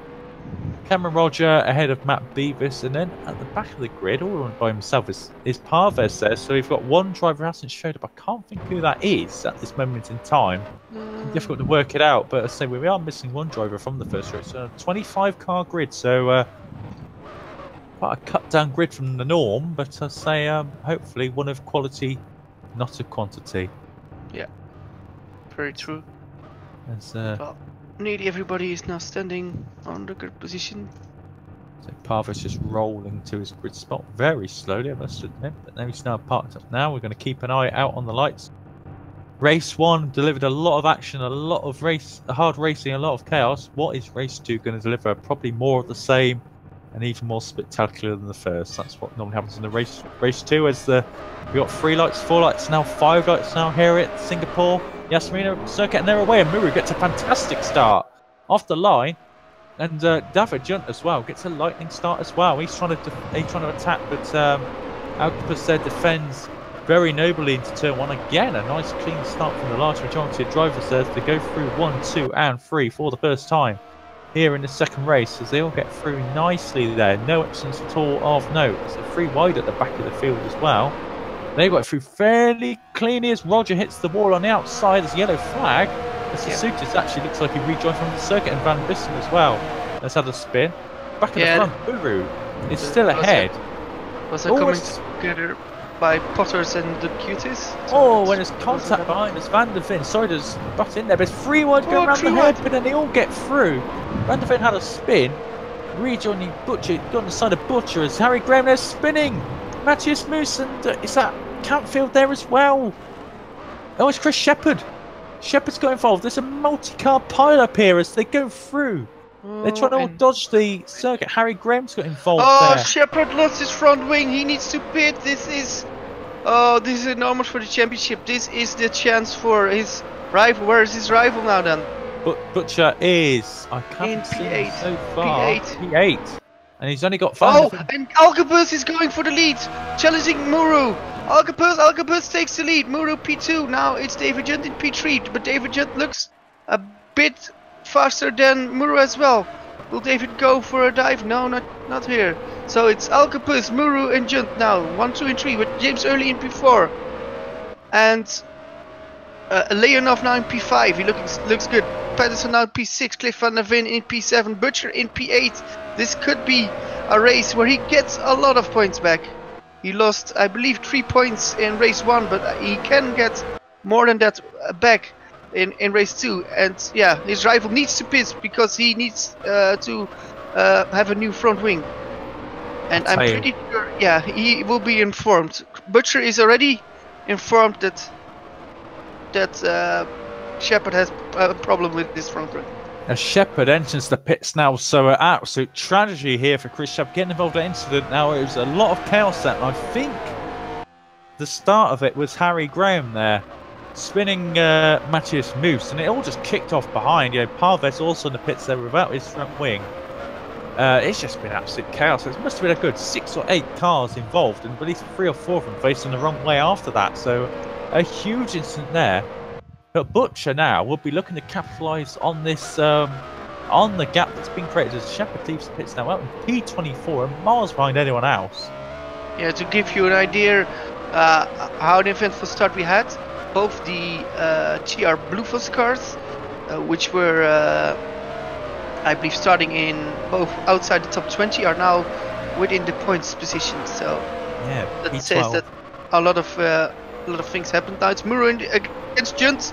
Muru still in P2, and this is the time for Larari Alcapus to check out, to say, hey, this was fun, but I want to win that race. Muru, yeah, is clearly not as fast as Junt, but yeah, he's in P2 and he's allowed to do it.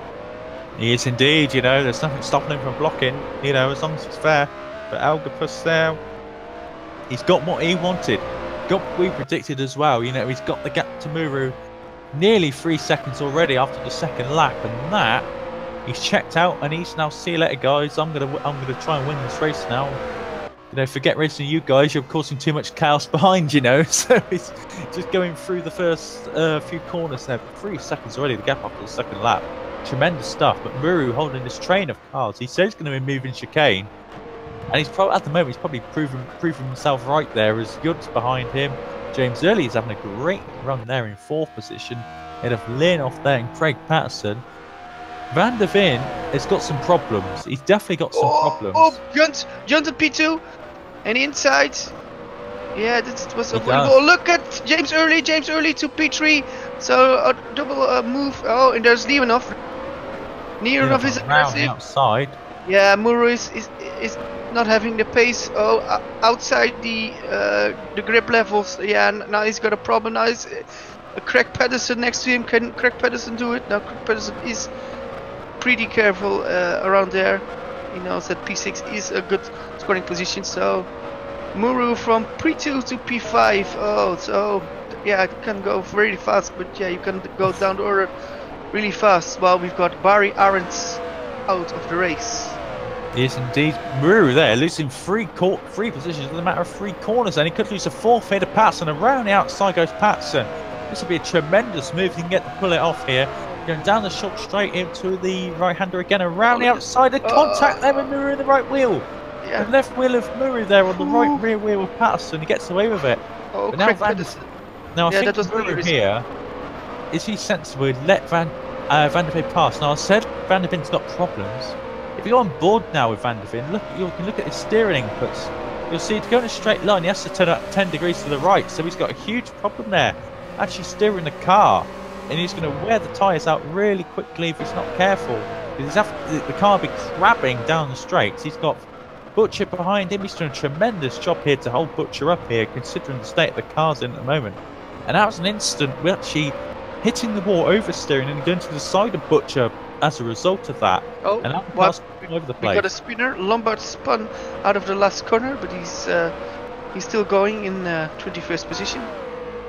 Well, yeah, Chris Shepherd now is in last position, P23. Oh, this will hurt Chris Shepherd so much. Yeah, I think this will be very difficult to get through into a point scoring position. And Butcher trying to go around the outside down the end of that straight there, but Van der Veen defending very, very well there as a result there and doing a great job. Now, I think at the moment Muru's safe for now because I think Van der Veen's trying to defend here. That's his main aim at the moment, it's just defend from Butcher, you know, and he's obviously got a car that is heavily damaged on one corner of the car. So it's going to be difficult for him. Oh, Matthias Mus is out. What happened with Matthias Mus then? Because he was, I think, around the point scoring positions. Let's see what happened there. I can't see him at all on the... let's see what happened there. Van Bissen's out as well. I can't see Matthias Mus at all. What happened there? Oh, he hit a wall, and I think car was damaged, but he didn't continue. Wow! So Matthias Mus, yeah, suspension problem. He's out of the race, unfortunately for him. So that means that the top 15 positions is Lorenzo Di Cutis in P15 with Matt Beavis in P14, Matthew Williams now in P13 with Marcin Rybaszuk in P12 with Adrian Kamp now in P11. With Wesley Stefano ahead in P10 with Thomas Adrian Harris Soa in P9, Chris Butcher in P8 with Cliff Van der Veen in P7, Raul Muru in P6, Craig Patterson P5, then a bit of a gap to Ivan Leonov in P4, James Early in P3, David Junt in P2, and current leader is Alari Algepes. Alari's just checked out. I've seen 3.5 seconds between himself and Junt. But Junt is going to be one of those drivers who's going to be steady. You know, he's not going to overdrive the car 150%. That is one thing for sure. But he's going to be putting enough pressure so Algepes knows that he is there, if that makes sense. You know, he's not going to drop back by a silly amount of seconds per lap. That is for sure. It's going to be a couple of tenths here, a couple of tenths there. If Algepes makes a mistake, I say Junt could punish him for it. That is one thing there for sure. He's getting a gap now to early as Junt. Leonoff as well in P4, Patterson there in 5th. He's now pulling away now from Muru, who's still doing a very good job to hold up Van der Veen here, and particularly Chris Butcher. He's in P8, but he's going to be Happy with that. It takes some chunks out of Chris Shepherd's lead here in the championship, but Butcher's going to be wanting to get on with this. He's going to want to get ahead of both. He's going to want to get ahead of both TTF cars here, and really push on and try and get as many points as he can from this race. As, of course, after this race, in 2 weeks' time, we're going to Japan at Suzuka. What an event that's going to be! Obviously, definitely a driver's favourite. That circuit, and going to be really, really entertaining stuff here in a fortnight's time. But back to live action, of course. Let's not think about the future. Let's think about the present. And look at this. This is the Muru train. You see a lot of cars behind Muru. Actually, Crick Pedersen is just ahead. But yeah, the Muru train. Let's call it like that. It looks very cool, and a lot of cars pretty close. So yeah, it's not over for those positions. And let's see how long Muru can last. If he can finish in P6, I think it would still be a good thing for the team, because then they will have a decent amount of points. That's what they were aiming for. I'm just in a spin there for Miguel de los Rios there at turn 1, and I say he's just rejoined now in P18. But if Muru does continue... Look at Butcher at Cliff Van der Ven. Oh. I say, yeah, look at that. And Van der Ven still with a damaged car, still doing a great job to hold up Chris Poacher behind him in P8. You know, he's done a stellar job. I was going to say, if they continue to hold each other up, it literally could be a 10-car train here for 6. Because there's cars, you can look into the background, all down to P15, and that is Lorenzo De Soutis there. So that could be a very, very tasty train of cars. I mean, we all know about the Mike Bell train here at GPVWC. I think we could have Renault Muru getting at least close to that, close to a Bell train here. That is here, that is for sure. Back at the front, I say Alcus there, just all on his own, 4 seconds ahead. The closest battle at the front of the field is we've got Early and Leonov together, but they're not really making any moves. So there, oh, and Butcher. I'll get back to this battle. I should have not really left it, to be honest. But Butcher there, down the inside of Van der Ven there. They both went off track there, actually. So I don't know if there's any contact between them. But Butcher there sideways, oversteer there as well. But Van der Ven holds the position for now. To Butcher. So we've got Stefano in 9th there. Being really happy with that, considering what happened in the last race. These cars as well. Andrea Bahosa there, P10. We've got Campfield there as well, and P11. He's going to be wanting to make his way through this field as well. But it's a right old scrap, isn't it? Ribachuk looking down the inside. Can't do it. Campfield gets sideways. Him and Andrea Bahosa there goes off the circuit. You know, just runs wide out of onto turn 2 there. Ribachuk there, we got Matt Williams there, still down in P13. He's made no progress whatsoever in the Cerebite. You know, that's going to be, it's been a difficult struggle. Obviously, he's got the pace. Leonov and early for P3. It's still early to give the position to Leonov. But yeah, it's now early, still in front. But yeah, Leonov wants to pass, and yeah, it didn't work out in that DRS zone. But yeah, we got some chances. So Leonov looks to be, yeah, how do you say, on fire.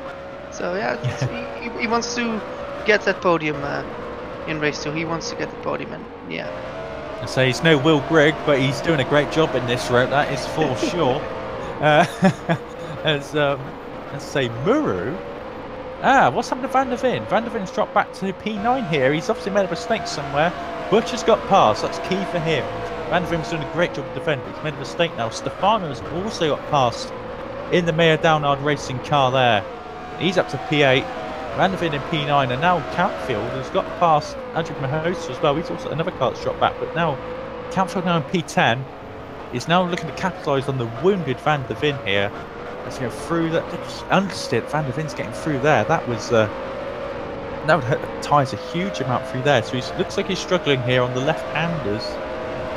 That's for sure. Being an anti-clockwise circuit as well, it's going to be difficult for Van der Ven there to hold on to that. But I'd say it's very interesting in this sort of mid-pack battle here. As Williams and Ribachuk for P12, and Williams. And sorry to disturb you there, but Butcher runs wide out of turn at the first corner. He hit the curb too hard.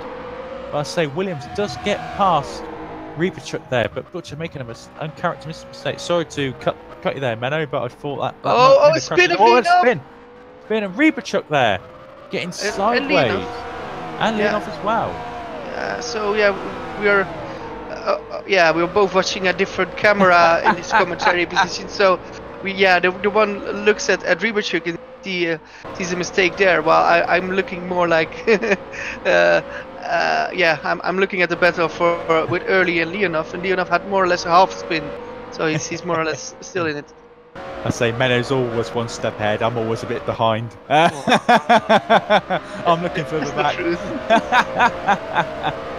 Oh, good stuff. Yeah, that probably proves just how action-packed this race is as well. Looking at different stuff at a time there. Keep an eye all the way up and down this field. But there we go. As I've just seen, even a battle down here for 17th. Roger here and Del Rios here. But I'll say we won't focus on that at the moment. It's still this mid-pack is just absolutely just non-stop, isn't it? Murray's still in 6th. He'd be delighted with that. Butcher now.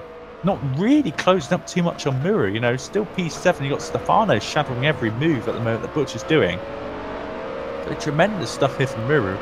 So that's probably where I'd like to sort of finish, but I'll say considering what's happened at the moment, the Pete Cars have been quite far ahead. Obviously got Aldopus there just going through into turn 4 already now. He's on a 150.9, which is really good race pace actually.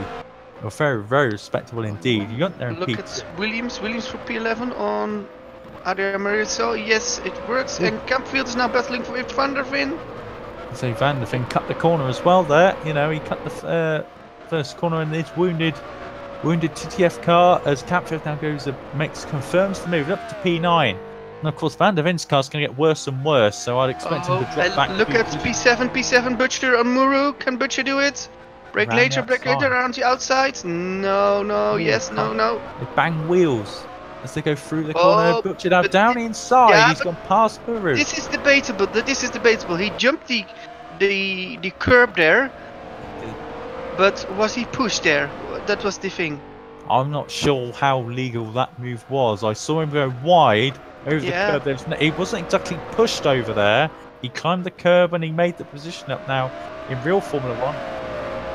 But I say there was a touch of wheel banging, I think, through the corner. So I think there was just if there was a touch, your car gets light, and you normally just take the way out, and he gained here. So I'm going to leave it here. If there was a touch in the braking zone, then I can get Butcher's logic to to run wide. Normally, if there is a touch, they sort of a bit more lenient and they can say, okay, you know, there was contact, you know, we'll just move on, let him make the pass, and that's absolutely fine. So obviously we'll move on from that now and look at the battle behind Campfield now. Got Van der Ven still over the back of him. Williams is now making his way up through the field a little bit better now. He's up to P11, all over the back. Look at that, all over the gearbox there, Van der Ven. And so look at that, Van der Ven defends already before the corner, really showing his intentions. No, Williams, you're not getting past here, sunshine. You know, try again, but look at this. Look at the running out of the corner. There's Williams there. He's going to go up to turn 1. Van der Ven's going to try and defend as hard as he can. And he does defend quite well there as Andrew Mahosa there gets a little bit of a run on Williams there out of the corner. But I say Van der Ven there really showing his intentions. So he's dropped enough places as it is. He said, please, can I not drop any more as they're through turn 4 onto the back straight now. Williams will have DRS down this straight, but I think also Van der Ven does as well, so that sort of neutralises a little bit. And look at the input that Van der Ven has to keep in on a straight line. He's probably putting about 15 degrees of right-hand lock just to keep that thing in a straight line. It's unbelievable what the job he's doing. I hope we can get an onboard with Marcin Rybachuk, because he sees a lot of cars behind him and he's crashed. Marcin Rybachuk is crashed. What happened there? I didn't quite catch that. Let's go. I'm going to go back now and have a look. So he's down the inside. I'm a bit behind here. So the Suter now, Drew Mahosa now battling ahead. They make a bit of contact, wheel-to-wheel contact. It's a lunge. Or a move there by Drew Mahosa. And he loses the back end and smashes into the side pod and rear wheel of Rybachuk and spins the car. So it wasn't his fault at all. He just got caught by an incident that wasn't his fault or his own at all. Now he's got no front wing. Harry Graham actually makes a move there for P14, but Rybachuk's going to have to pit. He really does have no luck at all, does he? He lost the win in Spa on the last lap under no pressure whatsoever. And now he's getting involved into the war here at Singapore. He really doesn't have any luck at all, does he? Oh, he's got no luck. He's not got no luck. This is Yeah, it's really unlucky. Well, who is now doing a good time? Tell you one thing, Algapus now 8 seconds ahead of Yunt, so Yeah. 5 laps to go. You've got to say that's a job Oh, done. look at Williams. Williams on cliff on the fin. Oh, a crash! Crash what? on the straight. Wow. Imagine Williams. Oh, he will not be happy. He will not be happy, Chappie. Let's have a look at this. Van der Veen and Beavis here. I'm just going to have a look at the instant really quick here. Van der Veen here. As Van der Veen defends. I'm just looking at. Does he lose it by himself there? Sorry. It looks. I think Williams lost it with DRS. And then clip the back of Van der Veen and then get sent into the wall. So I think. Oh, Pedersen! What's happened with Pedersen?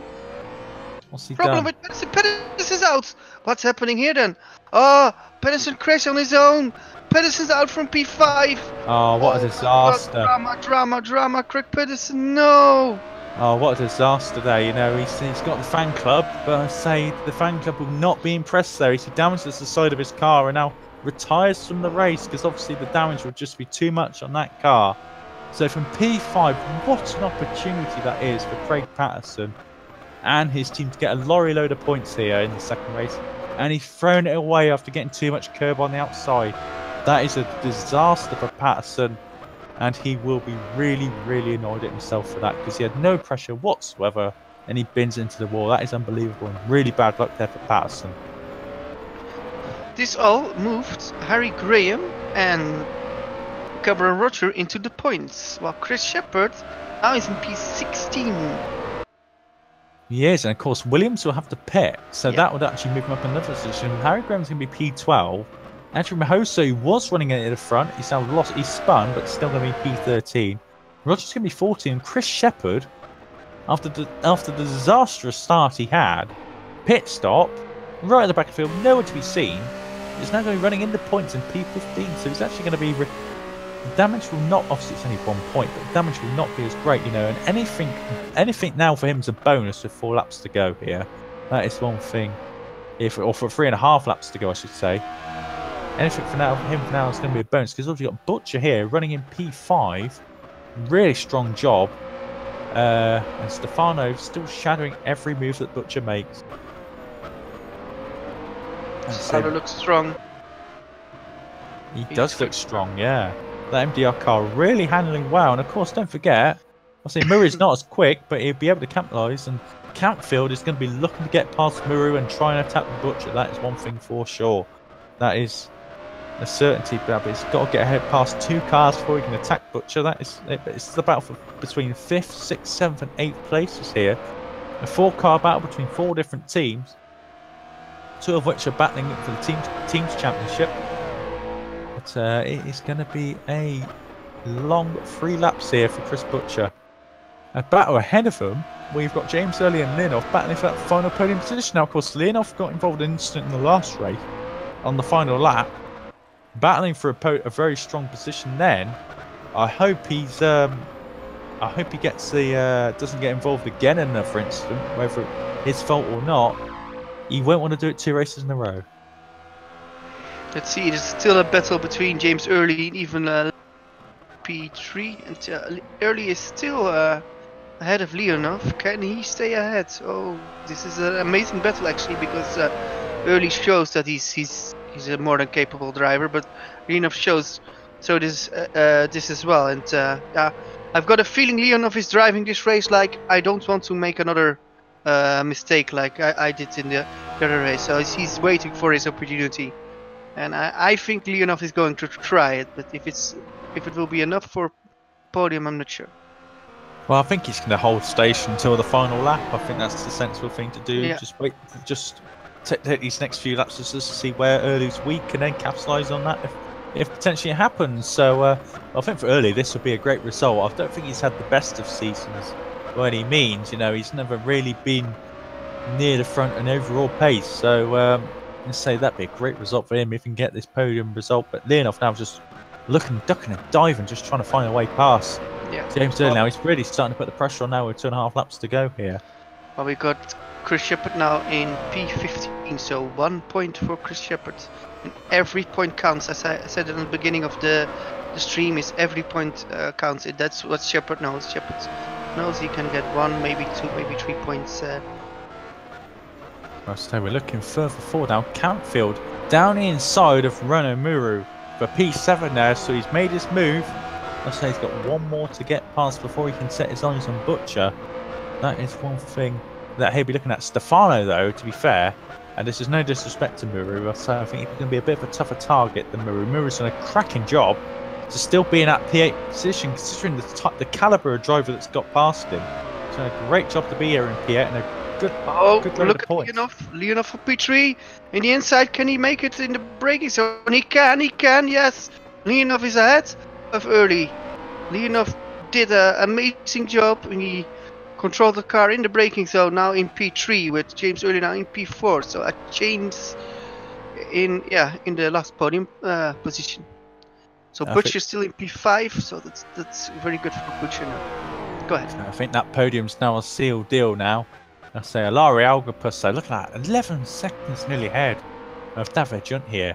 Tremendous stuff, and I say that is. The Cutest crashed. Oh yes, he has, and now Adria Host has also been involved as well. That's a trip to the pits for Dasutis. No. That is a CM Tech there. Oh yeah. Just going to lose their points because obviously that's going to be another point. So Shepard's ahead of Roger, so he's now to P14. He's actually going to get ahead to P13 when Dasutis has the pit. So that'd be 3 points there for Shepard there. So obviously, I mean, it's 3 points more than he's going to expect if you were going to talk to him 20 minutes ago. You'd have said it's going to be 3 points more than he was expecting. So that has been that's a little bit of a bonus itself. But there's Roger's actually got repassed Shepard again. So Roger there, surprisingly there, and fair play to him. He's repassed Chris Shepard. Shepard's now going to look for a move, but no, he doesn't make the move. Still down in P15. It's now Chris Shepard. So great drive here from Roger to keep Shepard behind him. Looking further forward, I don't think there's any. The closest battle now, you've got Butcher and Stefano. Campfield's dropped back, so there has been an incident somewhere. He's either made a mistake or been involved in an incident with Muru potentially. But now we got last lap battle now between Butcher and Wesley Stefano for P5. So tremendous there from him. But look at that, Elkapus there, nearly 12 seconds ahead of Junt.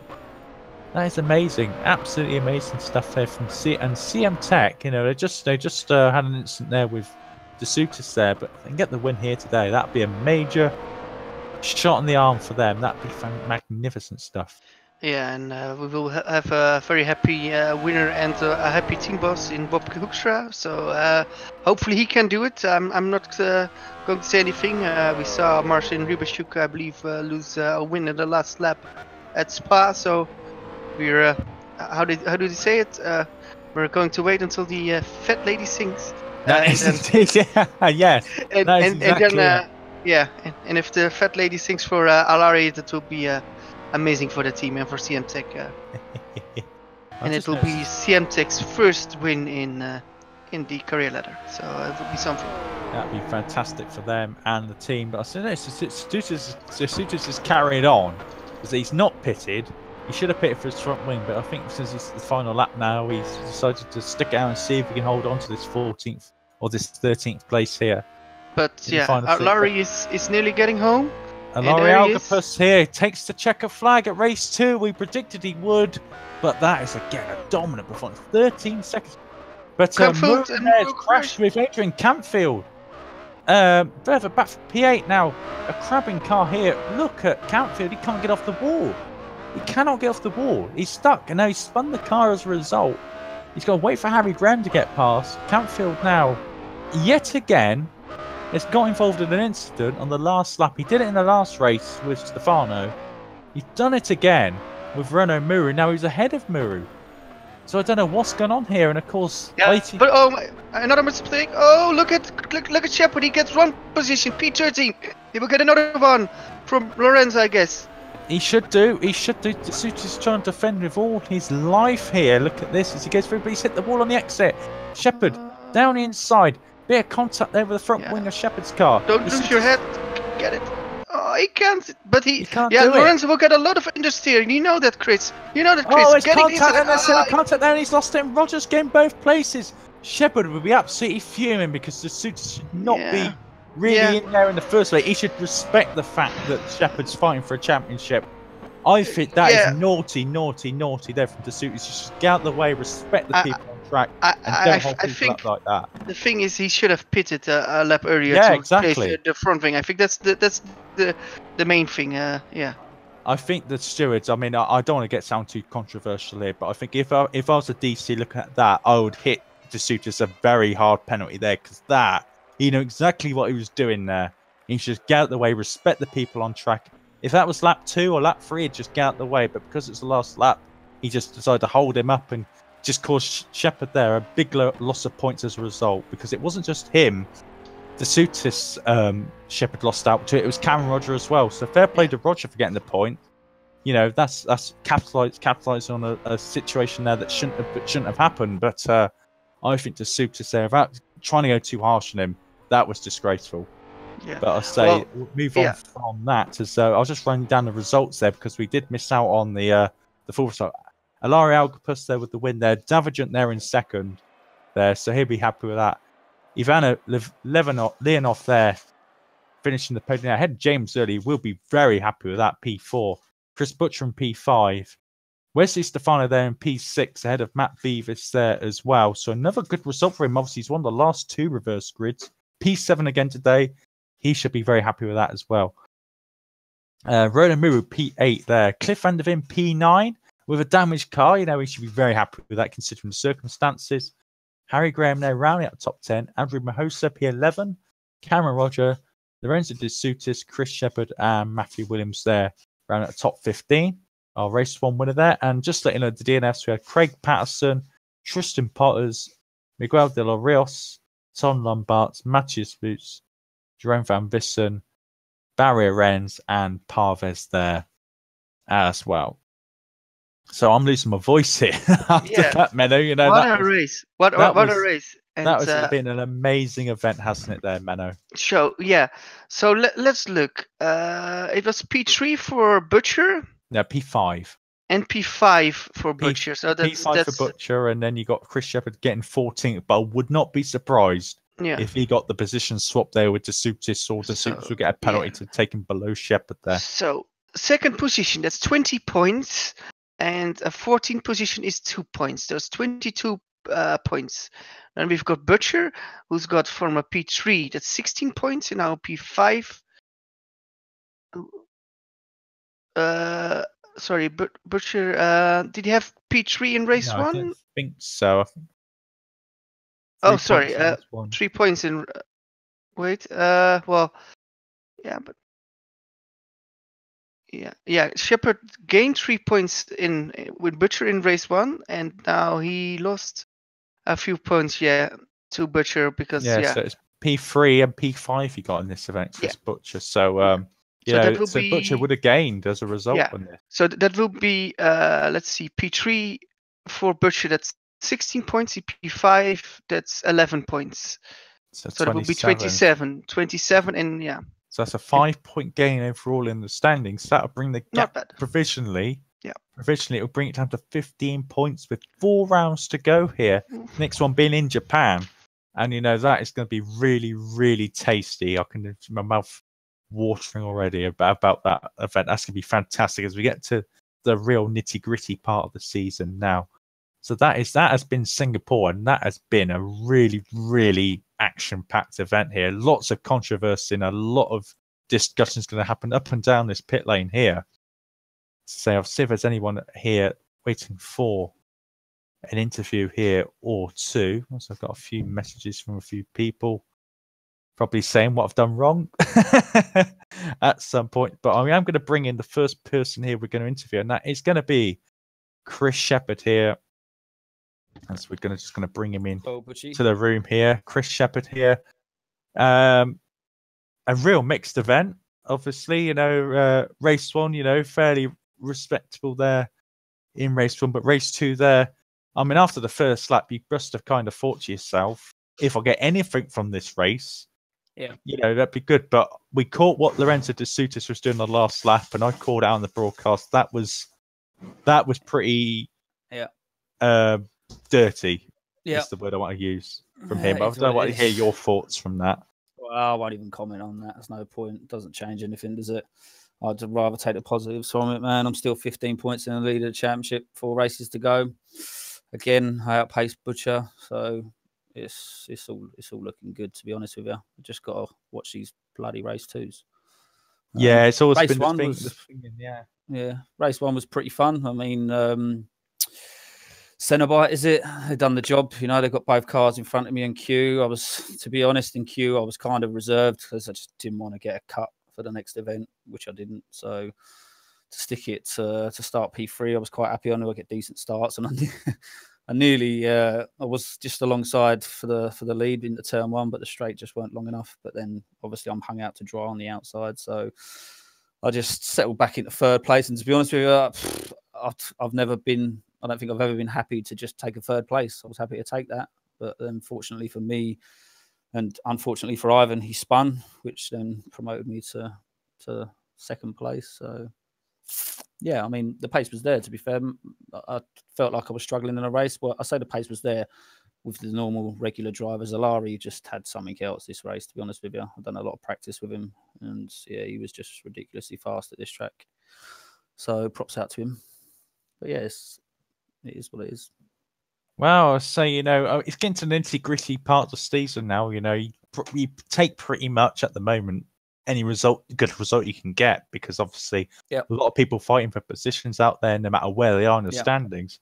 But I've noticed in the last couple of rounds that Stacks does seem to have the upper hand on Red Arrow. I mean, to be honest, if on it wasn't, average. Sorry, you're cutting in and out big time. That's fine. Sorry about that. I'll just repeat.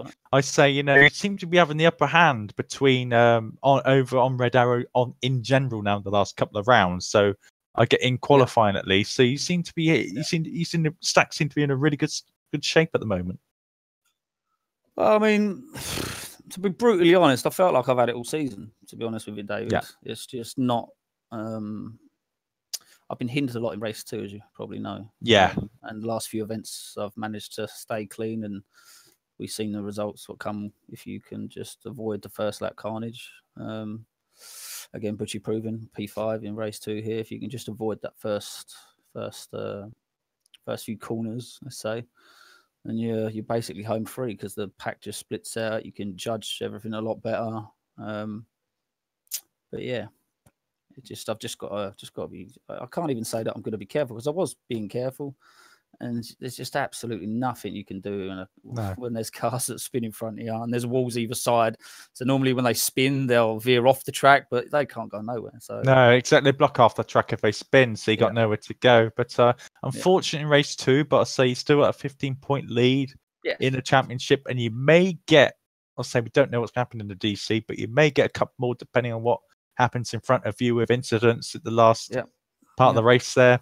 But I say I wish you all the best. I say 2 weeks will be Japan. I wish you all the best for that and the rest of the season. And hopefully we'll be talking later on during the season. Have you got anything to add, Menno? No, I got nothing to add. Sorry.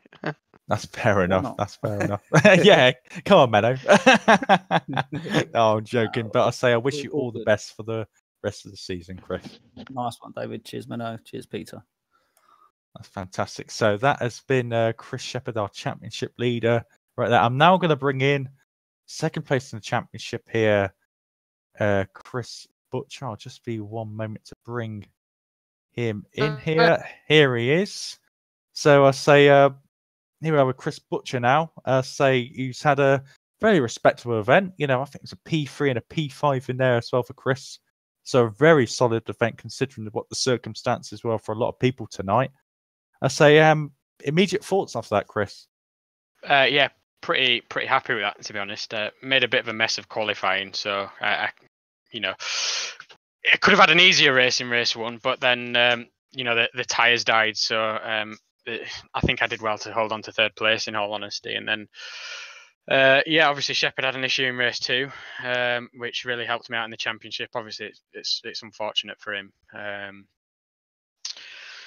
Well, yeah, preparation's not been ideal for a variety of reasons that a few people are aware of, and we made some inroads in the championship, so overall pretty positive. I say be looking to get into Suzuka and the rest of the season now, trying to close that gap down even more. You and you working together, of course. I say you just be looking for a bit more rub of the green, but also maybe a touchable performance out of the car and yourself potentially. In qualifying and in race one. But I say you've been looking fairly good. And also, just one note from race one, I say it looked like you had a bit of oversteer in the later parts of the race, and you had, I think it was Moose and Leonov behind you. It must have been a bit of relief when they took each other out on the last lap. Oh yeah, the tyres were completely gone. I was lapping 4 seconds a lap slower than I was earlier on in the race. So yeah, kind of amazed that I managed to keep hold of third place really. It's weird because at the beginning of the season it looked like we had the advantage on tyre wear, and now it's completely flipped over. So there's obviously a fair bit of work to do, but I think we can overcome it. I think this track was a bit, a bit of an anomaly, I suppose, in that respect. So we'll see. Yeah. Well, I'll say, Suzuka's a lot more familiar to a lot more people than Singapore. So Singapore, I've always said, is a bit of a specialist track on preparation, setup, and racecraft in general. But of course, Suzuka will be a track that's more familiar to a lot of people, and more of a driver's circuit. A bit of a driver's favourite, of course, as well. But I'll say, obviously, we got. I'll say, I wish you best as well for Suzuka as well, because obviously it's been a great battle between you and Shepherd in the championship. And as I say, to both yourself and Shepherd as well, I say, just wish you all the best, and hope you two have clean races to come as well, and have a great battle to the end of the season. Yeah, thanks very much. It'd be nice to battle on track for once. Well, I was getting excited in the chat because I said you both on your own. For instance, I thought, right, finally we're gonna have Butcher and Shepherd battling on the track, but it sort of didn't materialize too much, in the end of it. But it was, hopefully, fingers crossed, you two will get a bit closer on the track as well in the last 4 rounds of the season. I will now bring in our last interview of the evening, David Junt. Good race 2 there for David Junt as well there. I say getting P2 in the race. Now, bit of an interesting event there for you, David, as well. You pull out these results. You haven't got that sort of, don't sound too harsh, but don't get that raw pace as such. It's sort of like a dominant pace, but you do pull the results at the bag, don't you? If that was the case, Spa's second race in Monza would have never happened. It sadly did, though. Well, I guess it makes it easier when you're starting third at Singapore and then manage to pass one guy at least and then get second. But Monza's been a bit of a troublesome thing because, well, at least can say I just tried to mid-groove somebody and then I don't know what happened. I'm still dizzy from rolling my car. So yeah, I'm happy coming back to getting good points for the team again. No, that's good, and obviously that battle in the team's championship between yourselves at Red Arrow and Stacks, it's been a full-on season for both of you guys, but a lot of pressure on your shoulders as well. Now, the last 4 rounds, let's say, where do you stand as far as you trying to support Butcher towards the championship more, or are you just trying to just get as many points as you can for the team's championship and yourself? Well, I mean, of course, I want to support Butchie. It's just, I mean, look at the pace difference. I still can't get as much out of the car as him in a fast lap. I don't really think I could even, if I wanted to beat him, I couldn't because I don't get raw pace out of the car. I mean, Shanghai, there was probably more wear and they're messing us up back then, but I'm currently not having the pace. I'm often trying also to see maybe over tire wear that maybe I hold back and then attack at the end. That's what helped me a lot in the first race. I mean, they were wearing down, of course, too, but and I had to pass back people. But thanks to that, I could overtake some people that were important to get points. And just seeing from reverse grid, I would have probably still made the reverse pole if I hadn't been up there. It's just been for the first race, it's been hard when you like consolidate the tires and you're looking after like just like waiting to pounce probably when other people run into issues. It's just it was a bit hard. It was a bit hard on me because I have to still mention it. Harry said I moved over in the braking zone, but the push came from behind and I barely moved at all. I was ready to turning into the turn and I looked into my mirrors. I saw him behind me, so I didn't think anything of it. And suddenly, bang! And I'm spinning around. And then, of course, I make the reasonable choice not to go into anybody's way and crash somebody else. But it was a bit disappointing. I mean, I was just sitting behind Adrian, knowing also that I could see that he was struggling a bit, but well, back up again with trying to keep the tires alive. And well, it kind of got. I earned myself the points, and with that probably also the reverse position, and then get second. So I'm glad to get the points, and I'm still very focused on. I keep saying in team again, go for points, guys. Go for the points, guys. Even I mean, if somebody or it's not always running perfectly, just get the points. Really important. And in the second race, we really got a good haul in. So I think we're looking good. I'm just hoping that I can help Chris to go for the championship again, because I don't really see myself even on pace battling him. So it's no use being in his way. But of course, I'd help him. But I mean, losing a podium here at Sigurd would have been not worth anything for dropping back. So it would have been totally wrong and unreasonable. So I'm still happy he got a nice point haul in the second race. So yeah, I of course I'd help him. I mean, I've got my fight probably with Matthew Williams, who's tons faster than me. But if it comes to shove, I'd rather help him. I mean, like just Adrian does with Chris Shepard, I think. Yeah, so it's a very, very intense season, you know, and you see yourself, you've done a great job, obviously not fighting for the championship, but you've done that, I'd say, a support role, and you've done very well respectively for yourself as well. So, you know, 4 rounds to go, you might sneak, you know, I hope you get a haul of points for the team, and I'll say you might even sneak a victory or two, who knows, by the end of the season. But, you know, I'll say it's been a respectable performance from yourself tonight, David. And I say, you know, you mentioned incidents there. I tell you, there's been a lot of incidents tonight, so I won't worry about it too much. There's going to be a lot of reports in the TC. You know, they're going to be very busy over the next few days. But I say, well done for tonight. I say, great second place there in the second race there, and I wish you, I say, all the best for the rest of the season as well. Thank you, David.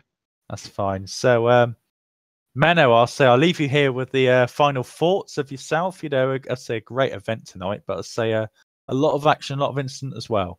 Yeah, it was a incident-packed race. I think we had a circuit said enough. It's no room for error, and if you're hitting a wall, you're not going through the wall. You bounce back, and you will block the whole road. So that was going to happen, and we have that some people with bad luck and some people with a bit of luck.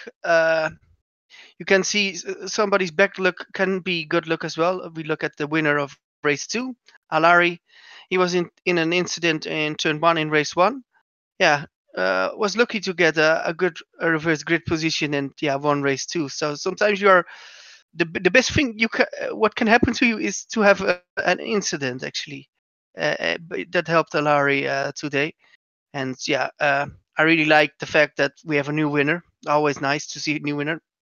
And for the rest, we had a lot of good battles. Ranamuro with an inspired drive in race 2 tried it a long way to get a good position, but in the end, it was very difficult for him. Good drives, some incidents. That's what it is. That's actually what I think. Yeah. That's fair enough, but you know, it's been a great event, hasn't it? And of course, we'll be reigniting the fighting on the racetrack in a couple of weeks' time at Suzuka. I'll just remind you of the calendar again, guys. I'm sure most of you guys know, but I'll say we'll have Super Cup and Super League tomorrow, so they're going to be put through the pains and punishment of Singapore tomorrow and Thursday, and then after that, we've got the Academy Series back in Suzuka, on next Tuesday. And then after that, on Thursday, we have the ITC back for round 3 of the season there. So I'll call it the end of the broadcast there. Big thank you to Menno Klont for joining me this evening, and also to Peter Schultz as well for doing all the magnificent camera work in the scenes here as well. I've been David Carter, and until next time, in 2 weeks' time, I shall see you then, home fingers crossed as well. You have a great evening, guys. I'll speak to you soon. Take care. Bye for now. Bye-bye. To keep up to date with the latest GPVWC videos, click on the subscribe button, or check out more of our exciting sim racing action by choosing a video. For more information on the league, visit gpvwc.com.